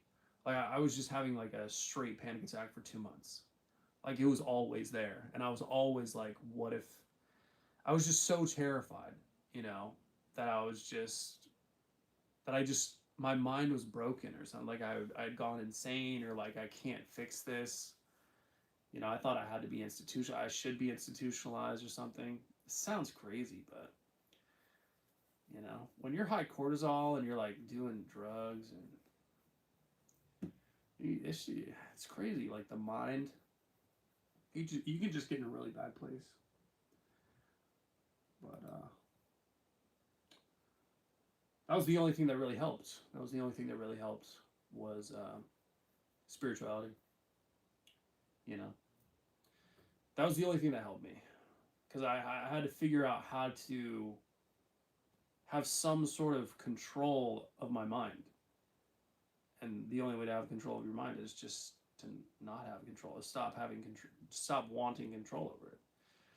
And yeah, that fucked me up for a while. But I'm glad I found that because it, dude, that completely turned the tide for me. Made me a completely different person. Completely different person. You know, but we all have our inroads to spirituality. I think we all come to it at some point. Everybody has their own journey into it, but anyway, an hour and a half, not bad. We'll do another half an hour, make it 2 hours on the dot, and then call it. Excuse me, madam, I have no money and no career and no job currently. Mind if I sit down? Yeah. Morality is an artifact of consciousness. You failed. This plan will 100% result. Okay. You're... Damn, people really don't like Humiliation Summer. It says you're basically about to just give up all these harlots, or you're basically about to just give all of these harlots a bigger ego and end up with nothing. Congratulations, Marshall. Dude.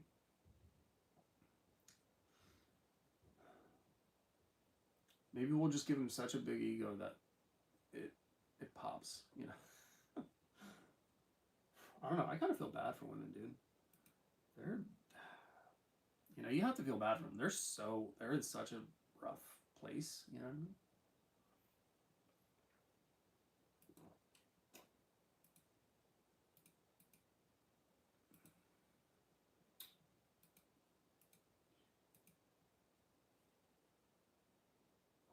Damn, I expected the rise of a new leader for a lost generation of men, but we still talk about women here. That's sad. What do you mean?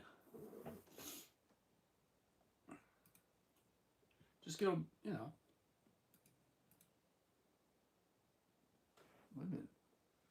women, they're the other half. They're the other half. It's not like I'm trying to, I don't know.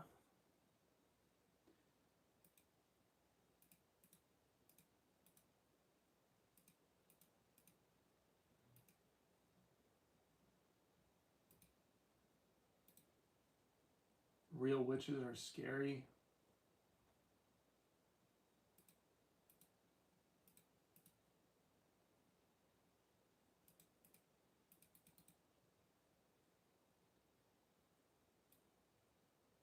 Weed gay, yeah, weed sucks. Yeah, weed does suck. You just smoke tobacco? Nice. Yeah, my mushroom and LSD was fucking terrible. I did do mushrooms once, and it was amazing. You guys want to hear about my mushroom trip? What was the Navy like? Nigga. That's such a general question. Did the Navy help you to overcome the panic attacks? No. The Navy did not. But, you know, people like Adyashanti and Eckhart Tolle. I used to just binge their videos constantly. Adyashanti and Eckhart Tolle. I'd binge their videos for like 3 months straight, or like a year straight, basically. I don't know why I said 3 months and then a year. Because I was panicking in my head for like 2 months straight. And then I just would binge their videos for like a whole year because I was trying to survive. because I didn't want to take meds. I didn't want to like get committed. I didn't want to go down that route because I had seen what meds do. Like I've had some family members that take a lot of meds, and it absolutely just it makes people just completely different. It destroys people, and all these med concoctions. So I didn't want to do that, and I was just like, I need to figure out a way to survive.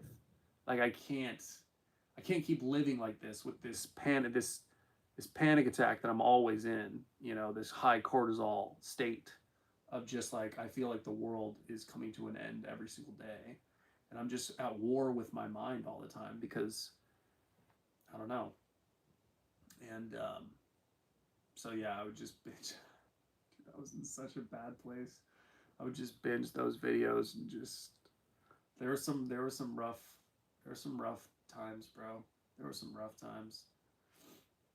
I've been in some spots, some spots. Of course, the D did not work at all during that time. The D did not work.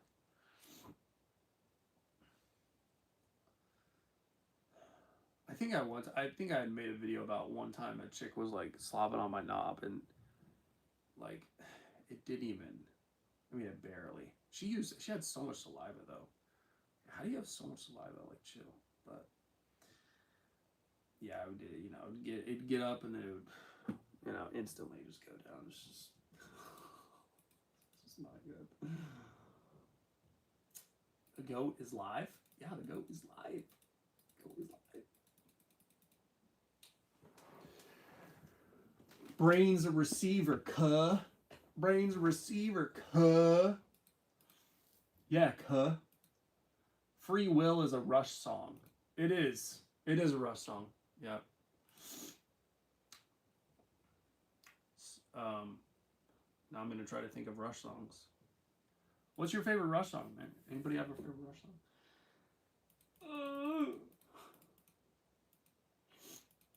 Naroditsky speedruns are unmatched.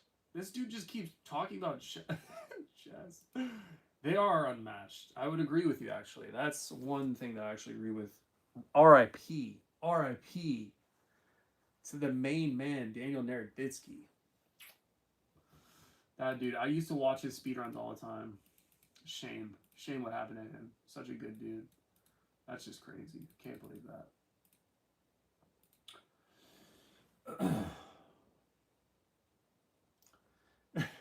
Bro, people cannot hear you on your live streams.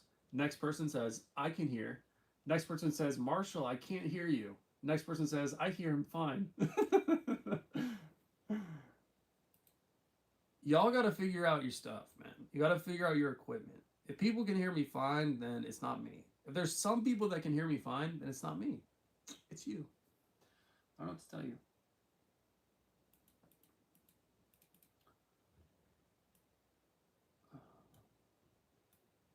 Barshal Mockway.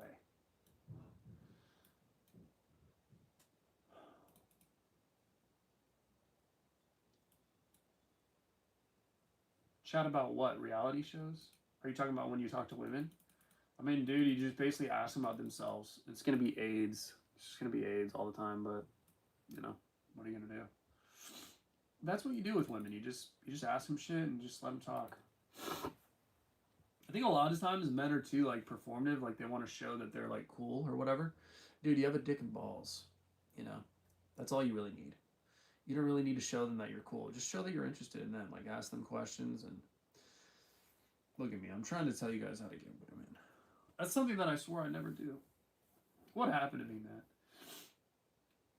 Will the movie reviews be making a return? I really enjoy them. They might. They might. Maybe when the weather's warm. When the weather's warmer. I mean, look, I can do a movie review every now and again, but I was really deep in it, man. I was really deep in the black pill. I was really deep in the black pill. Sometimes, dude, you go too far into the black pill, dude. You know, you may never come back. You know what I mean?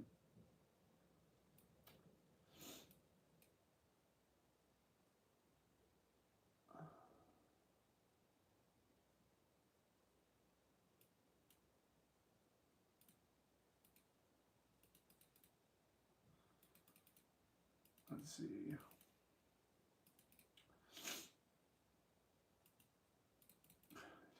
guys are just, some of y'all, what are y'all saying?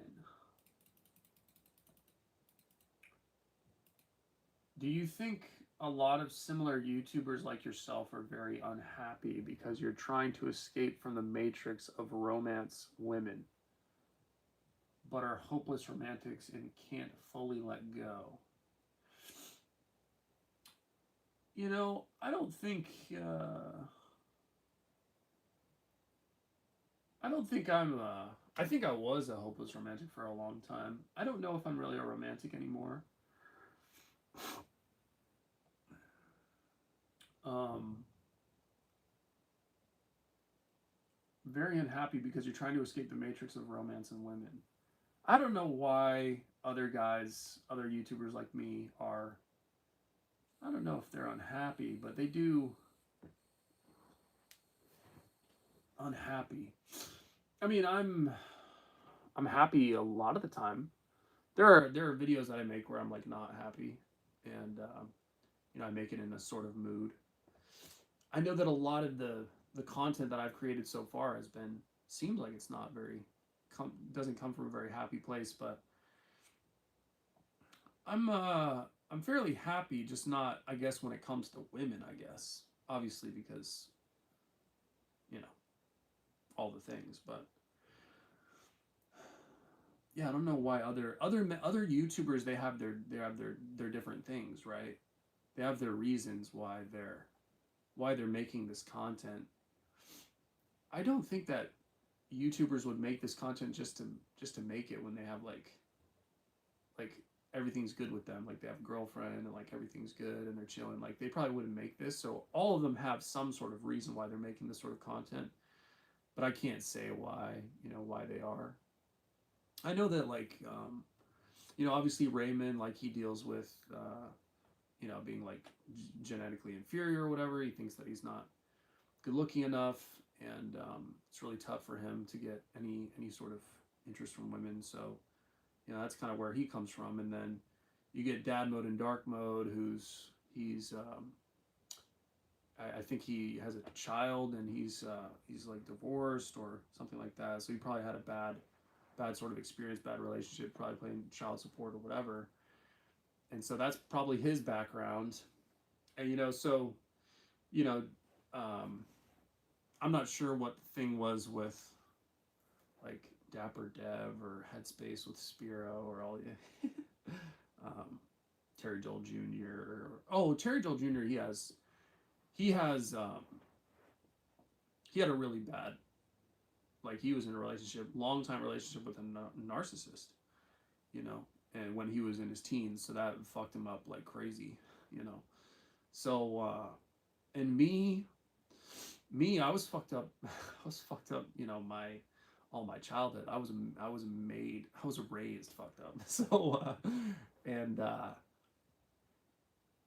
you know, I was very hopeless romantic, and I had these, you know, I was just very lustful, and I got burned by hella women. But I also, you know,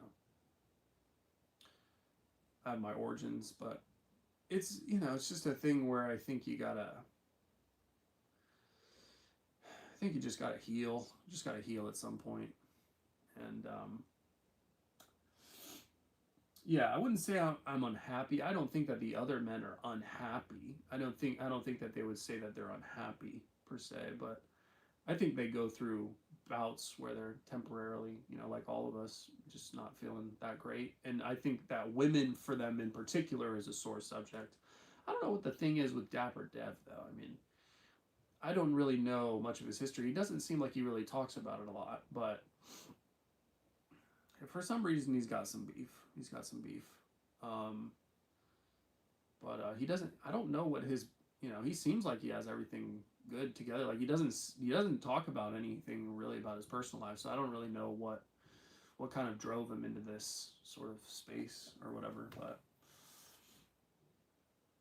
you know.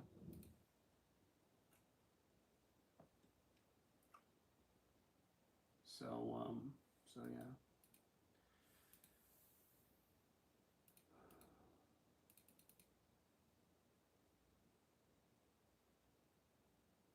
Panic attacks are situational. I've been suffering from them for the last 2 years. It's your body telling you something is wrong. We're truly living in the matrix.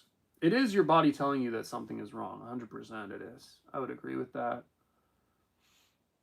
I'm sorry that you've been suffering them for the last 2 years. I wouldn't wish them on my worst enemy because I know how they are. You know, they're awful. So I've had many in my life, and I hope that you find your way through them, how to deal with them. But yeah, dude, it sucks. But something is wrong. Something is definitely wrong with your body, your physiology, the way you think, your mind, the mind-body connection for sure. Like if you're having panic attacks, for sure, something is wrong. You have to figure it out.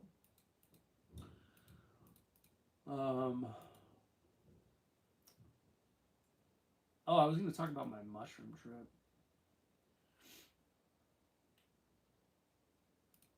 What was the Navy like? I mean, I've spoken about it on my previous live stream. I spoke about it a little in this one earlier.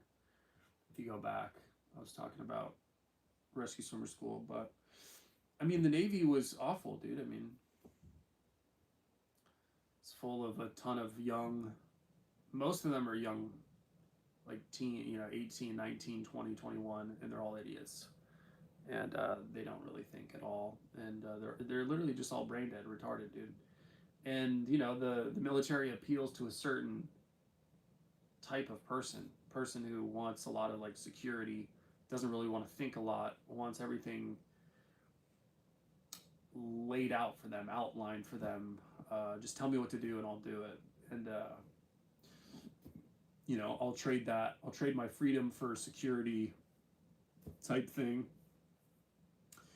And get your benefits. You get everything: housing, health insurance. It's basically just daycare. It's basically just daycare for men. I honestly believe that. I think like the military is just daycare for men. There's so many men in the military that are completely fucked in the head, dude. Like they are terrible. I could not get along with almost anybody in the Navy.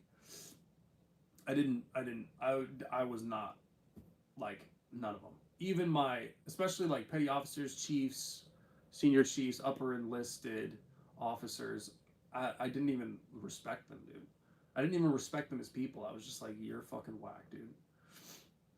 Like, you can't even control your emotions. You're like crazy. Like they have substance abuse issues. They're just unhinged, dude. Like they're crazy.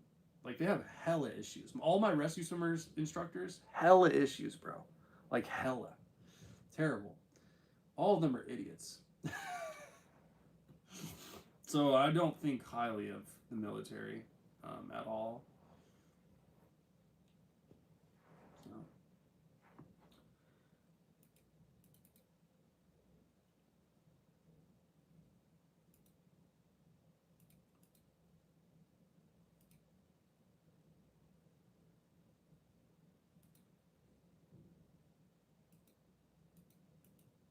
I feel like some dudes are like talking to each other in the chat. Like they have dudes like actually arguing with each other in the chat. You know what I mean? Like that's funny. Like dudes are in full on debates in my chat. It's hilarious.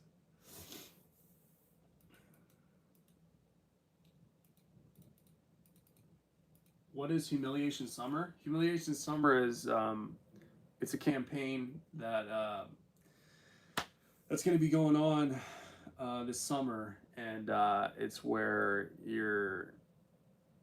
if you elect to do so, it's actually not optional; it's forced. So you're actually already signed up now that you're in this chat. So you're bound legally. You have to go out every weekend, or yeah, let's say every weekend, at least 1 day a week, 1 day a week. You have to go out and cold approach some women, talk to women at a public space, and just get absolutely shit on, just get absolutely just creamed, you know. And you're doing it to bag that one, that you actually get. You're doing it to get better with women. it's for research purposes too. You know, this is partly just research because I feel like for me to continue in making videos about women, I actually need to get out there and actually start talking to them, like interacting with them and seeing what it's like to actually talk to them. Are they really this bad? Because we have to, you know, I sit here all the time and say like women are terrible, all this shit, but like, you know, they wouldn't. I can't deal with them. I can't do this. Like they want this, they want this, and I don't have that. And I'm just like completely making all these excuses, discounting myself, and I don't even try. Like that's the thing is like I don't even interact with them. I don't even try. I don't even give it a chance. So I feel like I'm kind of being. I at least need to try and get. You know, I need to know for sure that like everything that I'm thinking, all these things that I see on the internet, are actually true. You know what I mean? I feel like a lot of dudes like they just consume all this information on the internet, which I'm guilty of myself. And then you just completely get all these ideas in your head that prevent you from acting like a normal human being anymore. Like they completely just it's just it's kind of just brainwashing a little bit. And so you have all these ideas of the world without you actually going out into the world every, you know, at least once a week and testing out for yourself. Like just test it out. Just make sure that it's still like that. It might be like that. I'm not saying that the world isn't like that. I'm not saying that the whole world of women isn't cooked and like you're fucked and like there's nothing we can do. You know what I mean? I'm not I'm not saying that it isn't like that. I'm just saying go out into it. Just go and remind yourself. If it is, if you're sure that it is, just go out, give it a shot. Give it the old college try, you know, once a week, every weekend, Saturday night, Friday night. Just go out, give it the old college try, see that everything is still AIDS, everything's trash, and just, you know, come back and make a video about it. And just be like, yeah, you know, further research. Just treat the bar and the dog park and the coffee shop and the grocery store as your lab. You know, it's just a lab. You know, you're just going there, you're doing some research. It's just research. That's all it is. You know what I mean? A lot of dudes think it's a waste of time, but like, dude, I don't know. Is it really ever a waste of time to be around some beautiful women? Is it really ever a waste of time? You know? I don't know. I don't know. You also have to trust yourself. You have to trust yourself. I think a lot of it is like a lot of these men don't trust themselves, which I don't trust I'm still not sure I trust myself around women. Meaning that I all these things that I say, I would need to implement and need to be vigilant and need to, you know, spot red flags and I would need to vet and I would need to not catch feelings and not fall in love. Okay, all those things that I say, you know, I need to do and men need to do and all these things. I'm not sure when the time actually comes that I can actually do those things. That's what I mean by I don't trust myself, and I think that that's the case for a lot of men too, is they don't trust themselves that they can go into the fire without getting burned. You know what I mean? I think you know it when you're starting to get to a point where like you can re-enter the fire and you know like you're made of something different. Like you're not going to get burned this time. I feel like I'm starting to feel like that a little bit. So we're gonna see. We're gonna see. But yeah, that's what humiliation summer is. It beckons, dude. It beckons. Oh, we got a super chat. How do you plan on dodging the World War III draft? Just trying to get ideas here. Appreciate it, developer Dave. It's a brilliant question. World War III draft. Well, you know, I've already been in the military, and I was a huge pain in their ass. I was notorious. I was like terrible, dude. People knew me on the Pensacola base. Like, new classes of kids were getting, like, chief warrant officers were telling them, like, warrant officers of the entire schoolhouse were telling them, don't act like me, okay? Because I refused all orders for like a whole year. And basically just I just called them on their bluff. I was like, look, you're not going to throw me in the brig. I'm just going to stop following orders. You're not going to captain's mask me because I can just refuse that. Because I did all my research. I was, you know, I was talking to people, I had informants, I had sources. I got through all the brainwashing, dude. I got through all their their scare tactics, right? They try to convince you that something's gonna happen to you, bad things are gonna happen to you. It's all just bullshit. It's all just a facade. It just depends on everybody believing it. But these things aren't really real. But how I plan dodging World War III draft is just being like, hey, you guys remember me? You don't want me back. I'll probably just say no, you know? What's the worst that happens? Throw me in prison? They ain't doing a World War III draft, bro. We're fighting half of the wars with drones and machines now anyway. You know? I don't know.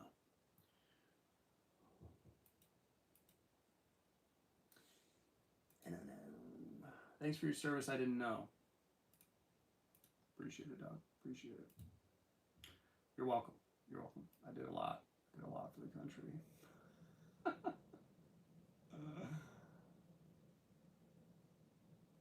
What's the best movie ever made? Nah, now we're getting somewhere. Now we're getting somewhere. The best movie ever made. All right, look. There are many good movies out there. A lot of great movies, but there's only one movie that I ever watched where it I judge films, I judge art based on how it can evoke emotions in me, how it changes my perspective, um, basically just how it makes me feel, how it makes me think, how it just completely, um, just almost changes me as a person, gives me sort of a new lens,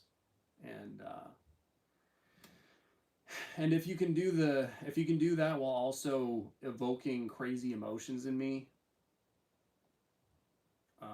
then I think that movie is very special. Any movie that can do that, any piece of art that can do that is very special. Same thing with like music, books, television, all that stuff. But there's only one movie that's ever had such a profound impact on me, where like I cry every time I watch it. I cried when I was watching it multiple times.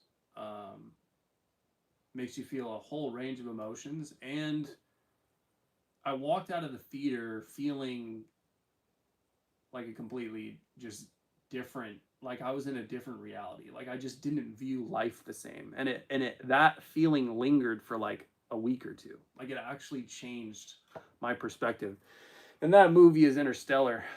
So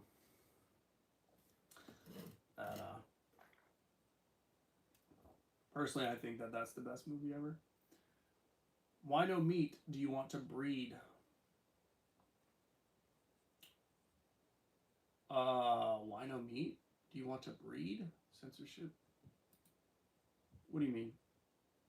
Why no meat? I don't eat meat because, I don't know. I just don't, it doesn't really agree with my body. I don't like the idea of, if we don't have to eat animals, I don't really like the idea of doing it. You know?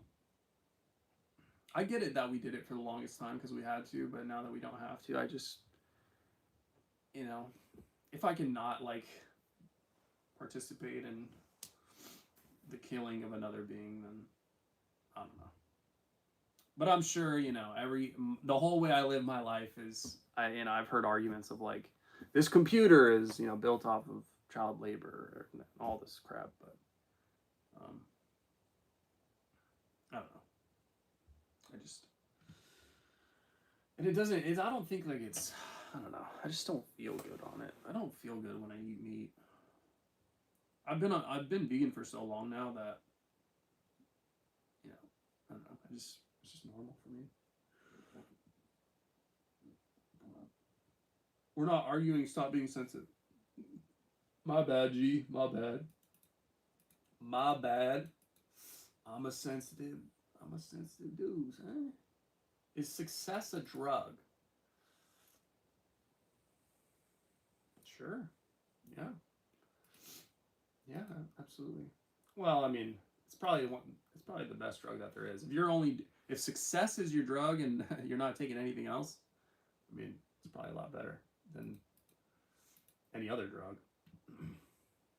If it's your only drug. But yeah, success can be a drug, you know. Absolutely. Would you do book reviews? Yeah, probably not. Probably not book reviews. I don't know, dude. I just feel like that would be hella boring. I feel like nobody would be interested in that. You know?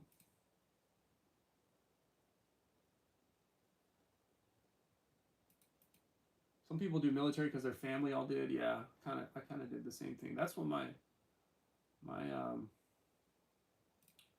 dad and my brother were in the military. Yeah, dude, I just got out after 8 years. I don't know what to do with myself some of these days. Yeah, that's a real thing, dude. That's a real thing. Um, yeah, that's a real thing, dude. So you gotta surround yourself with some good people, or get some hobbies, or you gotta find some sort of sense of, it's just structure. A lot of dudes get used to that structure. They get used to it just being their identity, their purpose. You were only in for 8 years, which isn't that bad, but dudes who get out after like 20 or like 30, 18, 15 years. I mean, that's tough, especially when you've been doing that since you were a late teenager. It's rough. All right, got some super chats here. Are you an actual psychopath, like actual ASPD type thing? Empathy isn't a disqualification. I don't know what you mean by that. Empathy isn't a disqualification. What, like, you can have empathy and also be a psychopath? I didn't think that psychopaths could have empathy. Um, I don't think that I'm a psychopath. you know, I feel bad for people, and I have empathy, and I feel things, and I don't act purely of, I don't know. I was gonna say I don't act purely off of self-interest, but I feel like all of us kind of do. But you're not willing. Some of us are not willing to over fuck over other people for their own self-interest, or I don't know what distinguishes an actual person from a psychopath. Because we all act out of self-interest. I don't think if you're purely self-interested. I think all human beings are purely self-interested. It just so happens that you know the best way to help yourself is to help others. You know, so it just happens to be the case. So that's why I think that a lot of us help others, is because it's the best way to help ourselves. I don't think it actually stems from because maybe everybody else is you. Maybe we're all connected. Maybe we're all one thing. So it would make sense. It would make sense if we're all connected, if we're all one consciousness, that helping others would be the best way to help yourself. It would make sense, right? And that this whole idea of like, oh, you're just self-interested.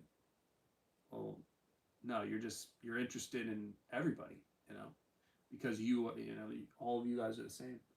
What makes you think we don't need meat? But yeah, psychopath. I don't think I'm a psychopath. I don't know why people think that. I've seen a lot of people say that about me, like, you're a psychopath. This dude's a psychopath, sociopath, unhinged, all this stuff. I mean, I get it. I can make some crazy shit, but it is. I don't know. I can entertain a lot of things and say a lot of things and put on sort of a performance, and sort of delve into aspects of my personality without identifying with them, I guess. I don't know. But I don't think I'm a psychopath, no. But I don't know if I would be the best person to evaluate that. What makes you think we don't need meat after 1 billion years? I never said we don't need meat. Did I say that? We don't need meat? I don't know. Need? Need meat? Well, I guess you could just have a person just, need meat. As in, if you don't have meat, you'll die?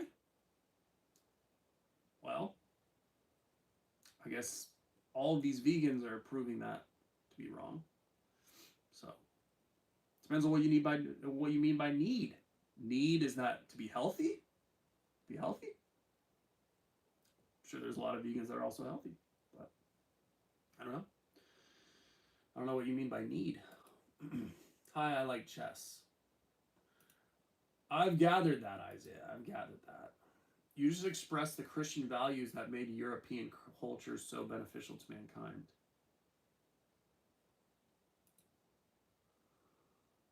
In what? What was I saying? I appreciate it though. Appreciate. Who's that? Kitty Daddy? Kitty Daddy coming in with it. Isaiah, Kitty Daddy.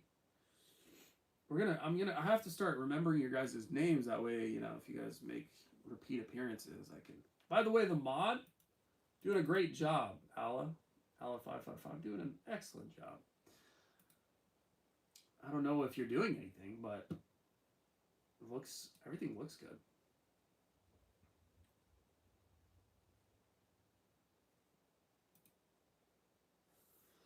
Aliens is the best movie? No. I feel like my whole life is a humiliation ritual. It pisses me off sometimes. Yeah, I mean, that's how I feel too. Refried booty. I mean, all of life is humiliation because you have something. I don't know. I feel like humiliation is just you. It's just your ticket through. You know, you just have to get humiliated more and more and more and more and more. You don't think I'm humiliated by the things I posted on this YouTube channel?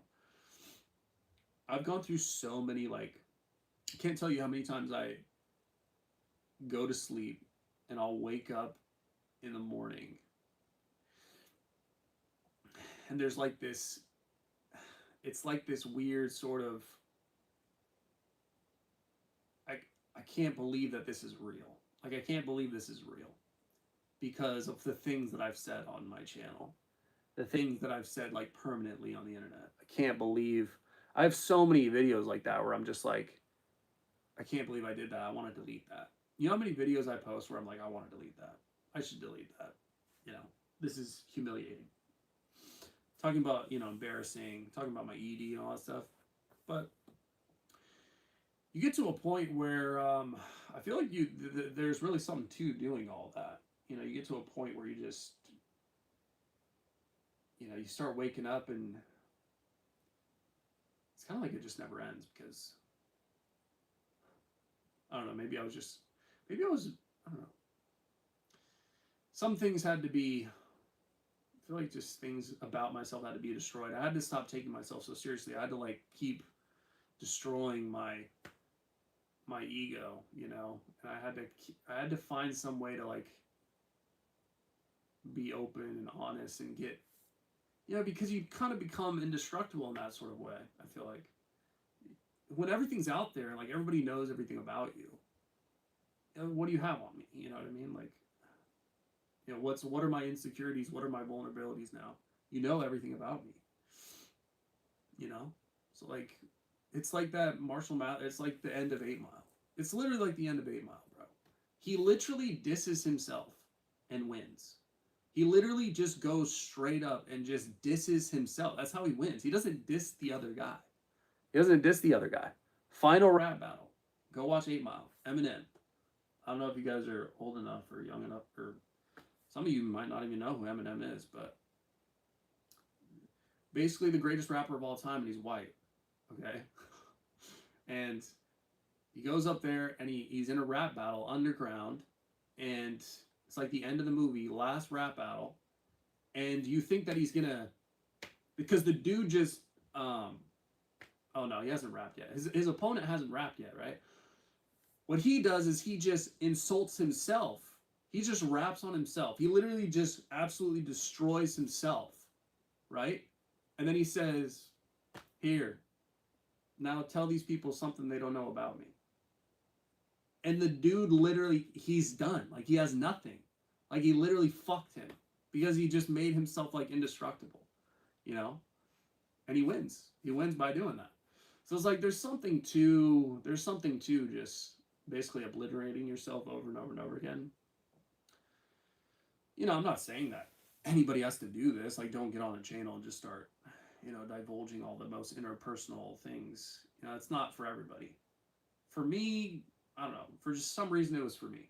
For some reason, it was for me. I don't know. I want people to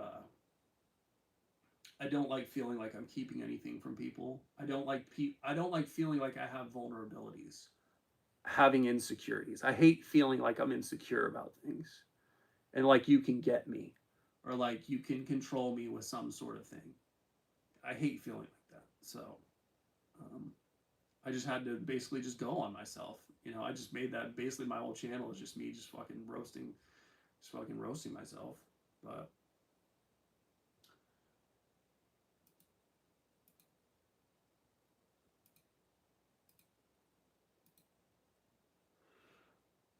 we're at 2 hours. We're at 2 hours, guys. Dude, if I've missed your super chats, I really, if there's any that I've missed, like, I really apologize. Like, sometimes I get talking, and then, if you guys know any way to fucking, I'm gonna have to figure out what the hell I'm doing here. If there's any way to, like, sort of make them stick out permanently, that way I can never miss one, you guys can let me know. I'd appreciate that.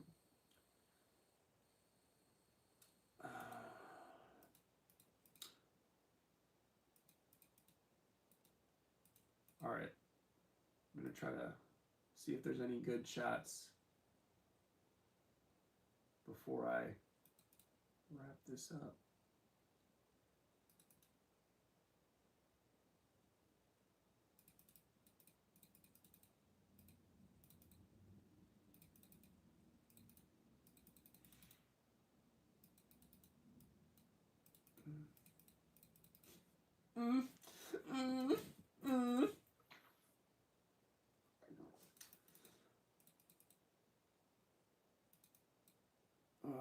Marshall, when are you gonna do a face reveal?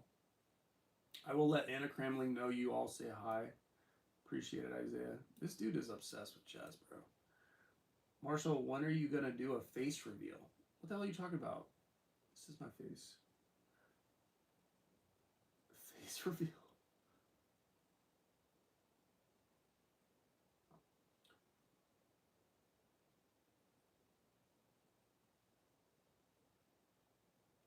Any more stories about work recently? Not really. I mean, maybe for next time. Do you delete or do you sacrifice real relationships in order to keep your internet BS up? Do you delete? Do you delete, like, do I delete videos? I have deleted maybe a few, but I mostly leave all my videos up. I'll delete videos that I just was really like, I don't know. Sometimes I make videos where I'm just way too performative, and I'm just like, you're a piece of shit. I'm just gonna delete this. This is awful. They tend to be ones where they have low views too, but I've only deleted like maybe 4 videos ever, or like, yeah. I leave almost everything up though. Even ones I hate, like even ones I'm just like I'll never go back and watch. I'll never go back and watch those videos. You know what I mean? It was for that time, you know.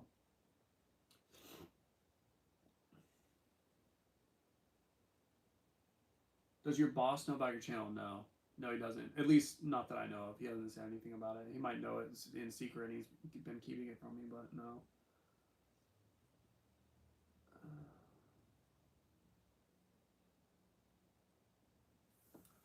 I think it gets a stronger and weaker connect my mic. It probably just gets stronger and weaker because I like lean forward or lean back or something.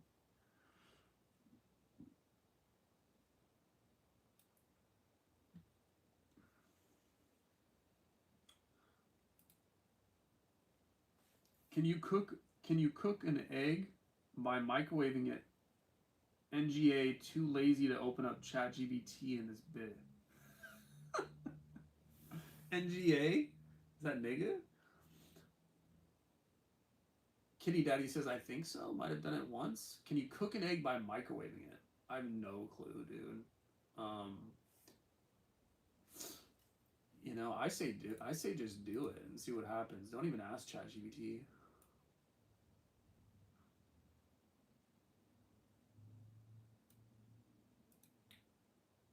You're a real psychopath. I think so. Sorry. Not. It's fine, dude.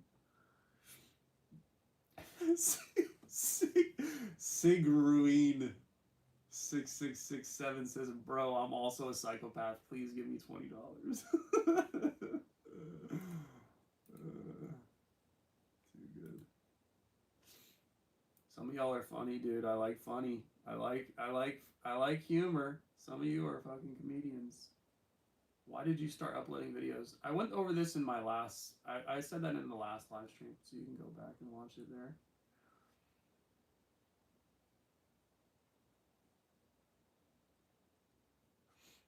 I don't think I've seen another channel like yours before. Brutally honest. Thank you. I appreciate it. I mean, if you like that sort of thing, a lot of people, they don't like it, dude. They like cringe at it. They can't stand it. What if you want to develop a relationship with someone who would be turned off by your internet posts? Well, then, you know, they're not the one for me. You know, I'd have to get over that shit. If they ain't into this, if they ain't into this shit, they're not the one. You know, I do think about that. You know, I think that's a lot of thing that people think about is like, if I just be completely myself and like open up, maybe nobody will like me. You know, maybe women just, there's that whole thing about women wanting like mystery, right? It's all about the mystery. Don't divulge any insecurities or, you know, vulnerabilities or inside stuff, you know. I get it. I used to think that all the time, but I just felt like I was destroying my identity in the process. I was just destroying myself in the process for you. You sacrifice yourself on the altar of women. Do you really want to live your life just thinking about, oh, what if, you know, I shouldn't do this, I shouldn't be this because it, you know, a woman won't want me. You know, do you really want to live in a world where if you do what you feel you need to do for your own health and sanity and your mental health and your personal growth, you do what you need to do, what you feel called to do or whatever, and you really want to live in a world where if you do that, you know, nobody's gonna like you, like everybody's gonna hate you, like women won't even want you. I mean, that was something that I had to think about all the time. Something that I still think about, you know, is like, you know, am I just fucked? You know, and do women just not, if they ever saw this shit, or would they just be like, oh my god, I can't, no, hell no. I don't think so, but if that's the case, then I mean, it is what it is. You know, I guess I'm getting no bitches, but I'm perfectly fine. I'm perfectly fine with that because I don't know. I just feel like this was more. This was more important. You know, this was more important than fucking being somebody for women. Being somebody that I'm not for women.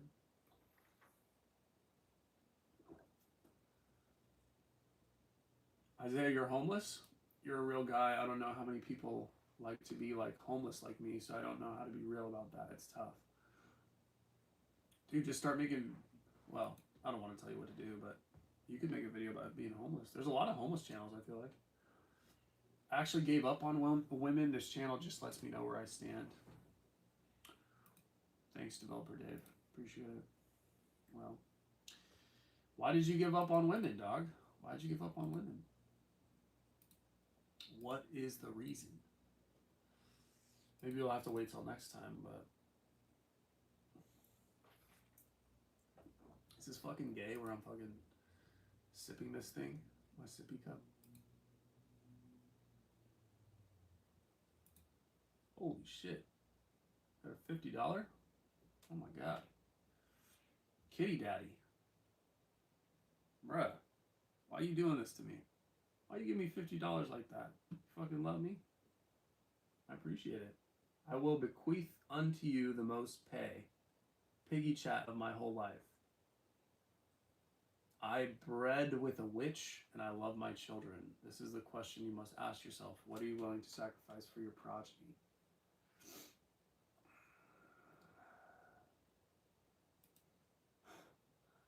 Should I? Is the takeaway that we should be with witches to have kids? Is kids over everything? Children, progeny over everything, bloodline over everything. It don't matter if she's a reptilian or a witch, or is going to destroy your life. Is that what you're trying to say? What are you willing to sacrifice for your progeny? I mean, it's great question. You obviously sacrificed Hella, so Hella.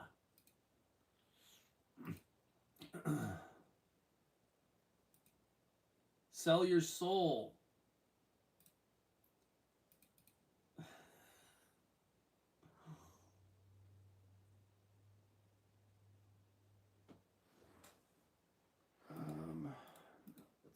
You hot cop, you're so cool. Don't rap. So yeah, these women will take everything from you, but your kids will love you as your dad. It's true. My brother went through the same situation, so.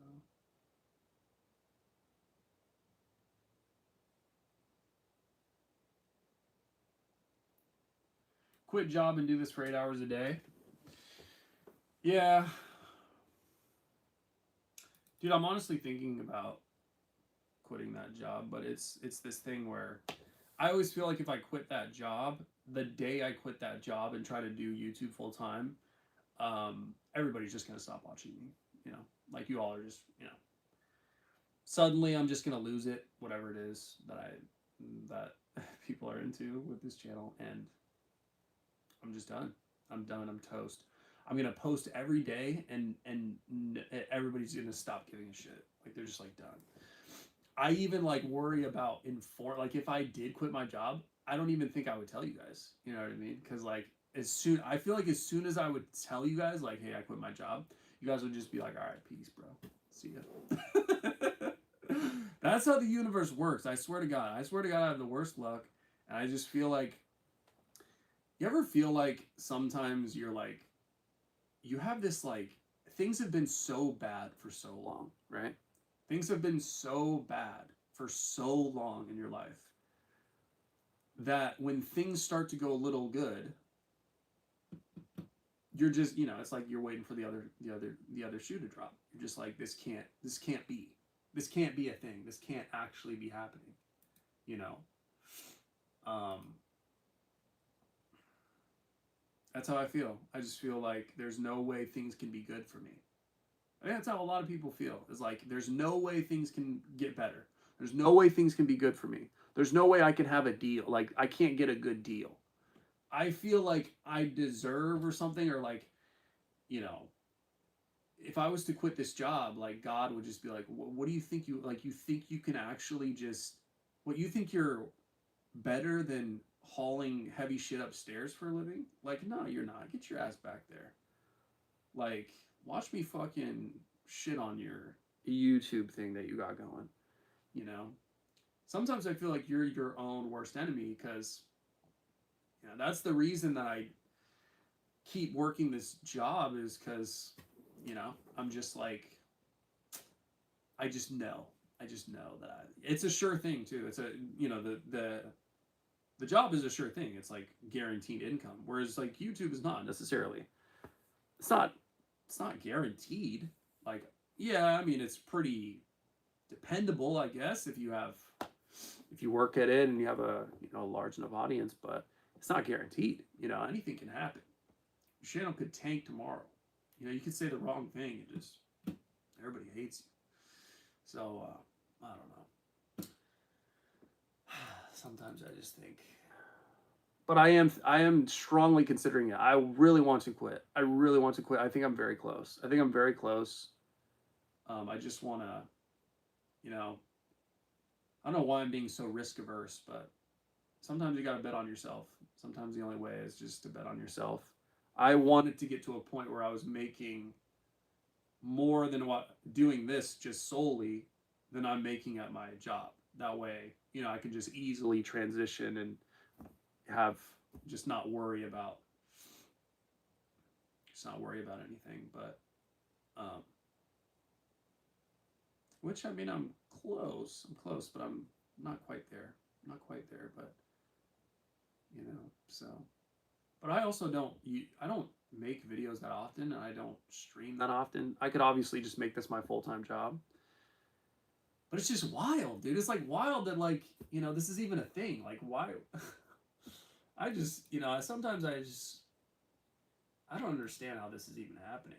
Like you guys want to watch me and like, ask questions and stuff, and I can make money from this. This is just crazy. The internet's just crazy. But move out of the basement, dude. I don't know if I'd move out of the basement because it's cheap. You move out of the basement, and you're paying a lot more for rent.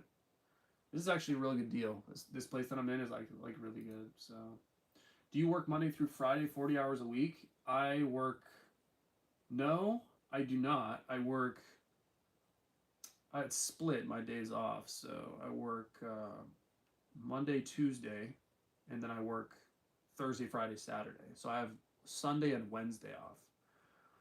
But I do work 5 days a week. But my job is, some days are short, some days are longer. But it usually averages out to maybe, I don't know, 30 hours a week. So it's pretty nice. It's pretty nice. Sometimes it's like 28, 27 hours a week. So it's actually pretty nice. And, I don't really deal with people a lot. So, which actually I'm starting to like talk. I'm even starting to talk to customers now, dude. Like it's crazy. Like I'm talking to people. Like it's crazy. I don't know what's going on. I actually don't know what's going on. But yeah, it's been a great gig though. You know, does YouTube pay the same as the day job? No, it pays a little less. Pays a little less, but not much less. And I've only been doing it part time. I haven't really been taking YouTube seriously. Like I could take it a lot more seriously. But and probably make more. But I don't know.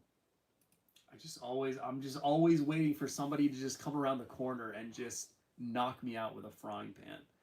I'm just waiting to get shit on, dude.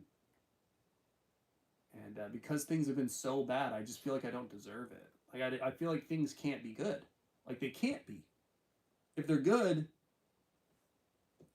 where's the lightning bolt coming from? When am I going to get struck?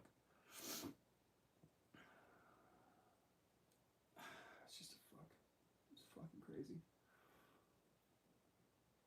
If you do decide to quit, make sure to have at least a 30-hour-a-week job.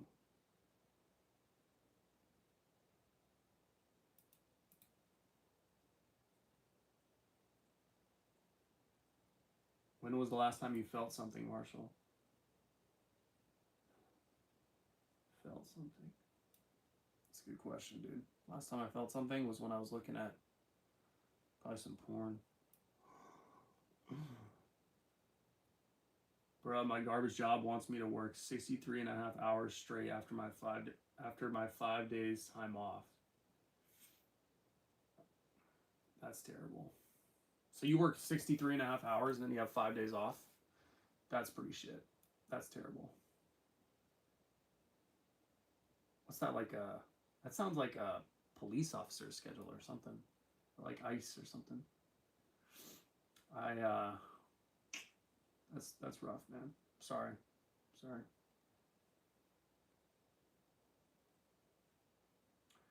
2 incomes. Don't quit your job, bro. I want you to go through the same pain that I go through. Exactly. That's also a thing, is people might be watching me and be like, dude, the fuck? You're not struggling anymore? Struggle. You need to struggle with me. Misery loves company. I know.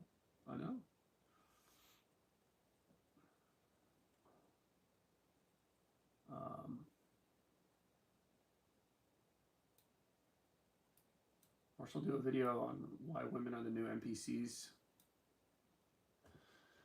I mean, I don't know, dude. If it comes. I'm not... I mean, the new NPCs? They're new? Yeah, because they're just all in their phones all the time. I don't know.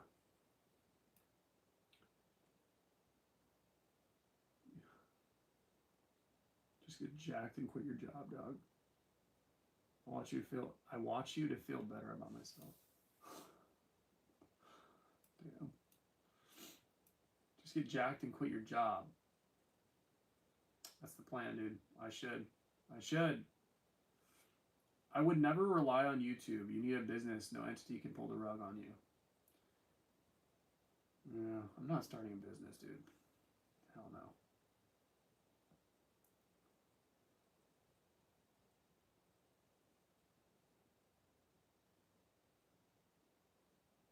How could anything bad happen?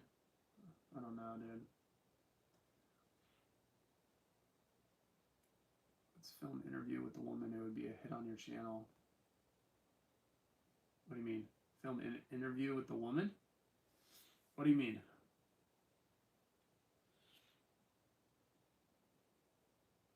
All right. Don't never say I never gave you nothing. Preach, you 39 full. Preach, dog. I will never say that, dude. You gave me something when I needed something. You were there. You were there when I needed you most. Are you still on semen retention? Yes. Yes, I'm still on semen retention, of course. I think I'm on like, I don't know. Should I even tell you my streak? I feel like there's hella niggas that like they watch me depending on like what my streak is. Like if I say the wrong number, if they're on a higher streak than me, they're gone. They literally unsubscribe. They're gone. Like they hate me. It's like I feel weird like saying what streak I'm on, but I'm on a pretty decent streak. But yeah, I'm still on semen retention. But I'm trying to get that, that real flesh and blood.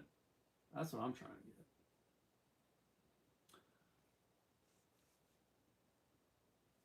I don't believe sex is real. What do you mean? What you mean? What you talking about, Willis? Proof? I've never seen a single instance of anyone having sex. Isaiah, you got to get off the chessboard, my nigga. Well, you just been playing chess since you popped out of the womb. There's other things, all right? I mean, you would interview real women and call them out. They would need to answer you all your questions. Yeah, I thought about that. I've thought about like just interviewing women on the street, or just having like I've considered like having like a secret camera and just going to bars, humiliation summer, like actually filming it. But it's tough. I'd have to do a lot of audio stuff, maybe get another person to film, and then you have to like make sure after you talk to all of them that you divulge that you can actually show their faces on your YouTube channel. It's just all this garbage. I'm hella lazy, dude. I'm just so lazy.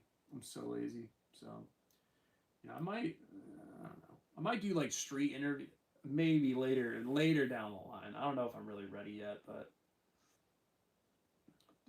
because it's a lot of technical crap, and then you have to get somebody to film and all this stuff.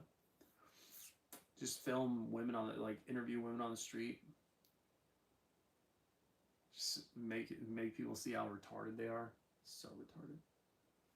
You need a situationship. Yeah, I do. Fuck the cultural shit. Take care of yourself. How? Saying SR is cope for real. Okay.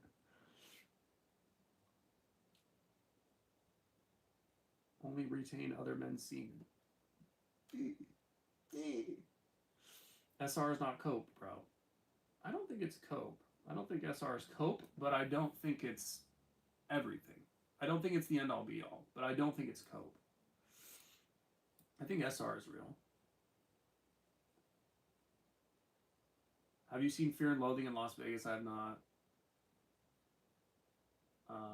That's the one with Johnny Depp and somebody, right? And they're like tripping balls.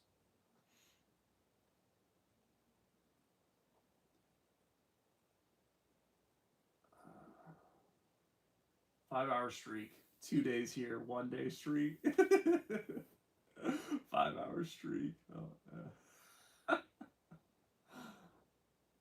Post Lana Rhodes binge videos were peak. Appreciate you.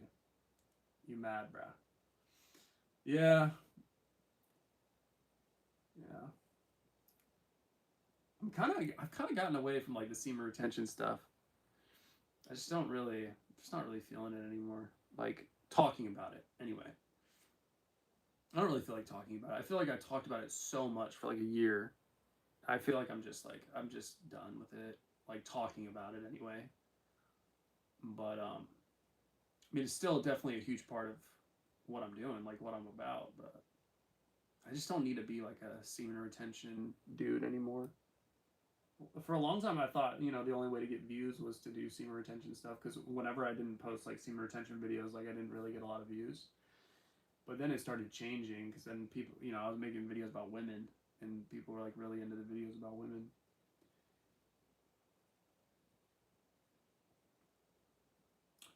Good talking today. Was a great video. Thank you. Thank you. Humiliation summer. Let's go. I don't think it would be hard for you to get a woman, Marshall. You just need to be more sociable. I think so, dude. I mean, that's what people tell me. That's what people tell me. I'm not sociable, like I literally did not try for like many years. So I literally stay away from women. So it, you know, I don't know. I just kind of feel like if I'm gonna continue to like say crap about women, I need to actually get out there and like put my put some skin in the game. That way I can come back to you guys with like some real shit. Like tell you guys, how like these women just absolutely, made a fool of me in this bar or something and what they said and kind of understand the patterns of how these women are working and what they're believing and what they're doing and what they're saying and all this stuff. If you go out into the real world, I feel like it's better. It's better like I get some insights, I get some insights. So it's research. I can't just keep like watching stuff on the internet. It's weird. It's weird. Just watching a ton of stuff about women on the internet and then not and then jerking off to women on the internet and then not talking to them in real life, like not dealing with them in real life. It's like it's wild. People are asking if you're on SR. Do you think it actually helps you, Marshall? Yeah, I think it helps. I think it helps a lot. Calling it a streak isn't helping. Yeah, facts. Facts. That's actually true. 5 second streak.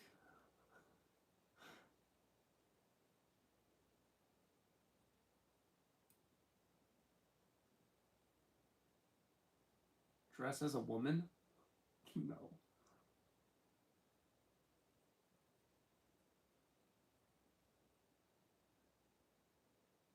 All right, that's it, guys. That's it.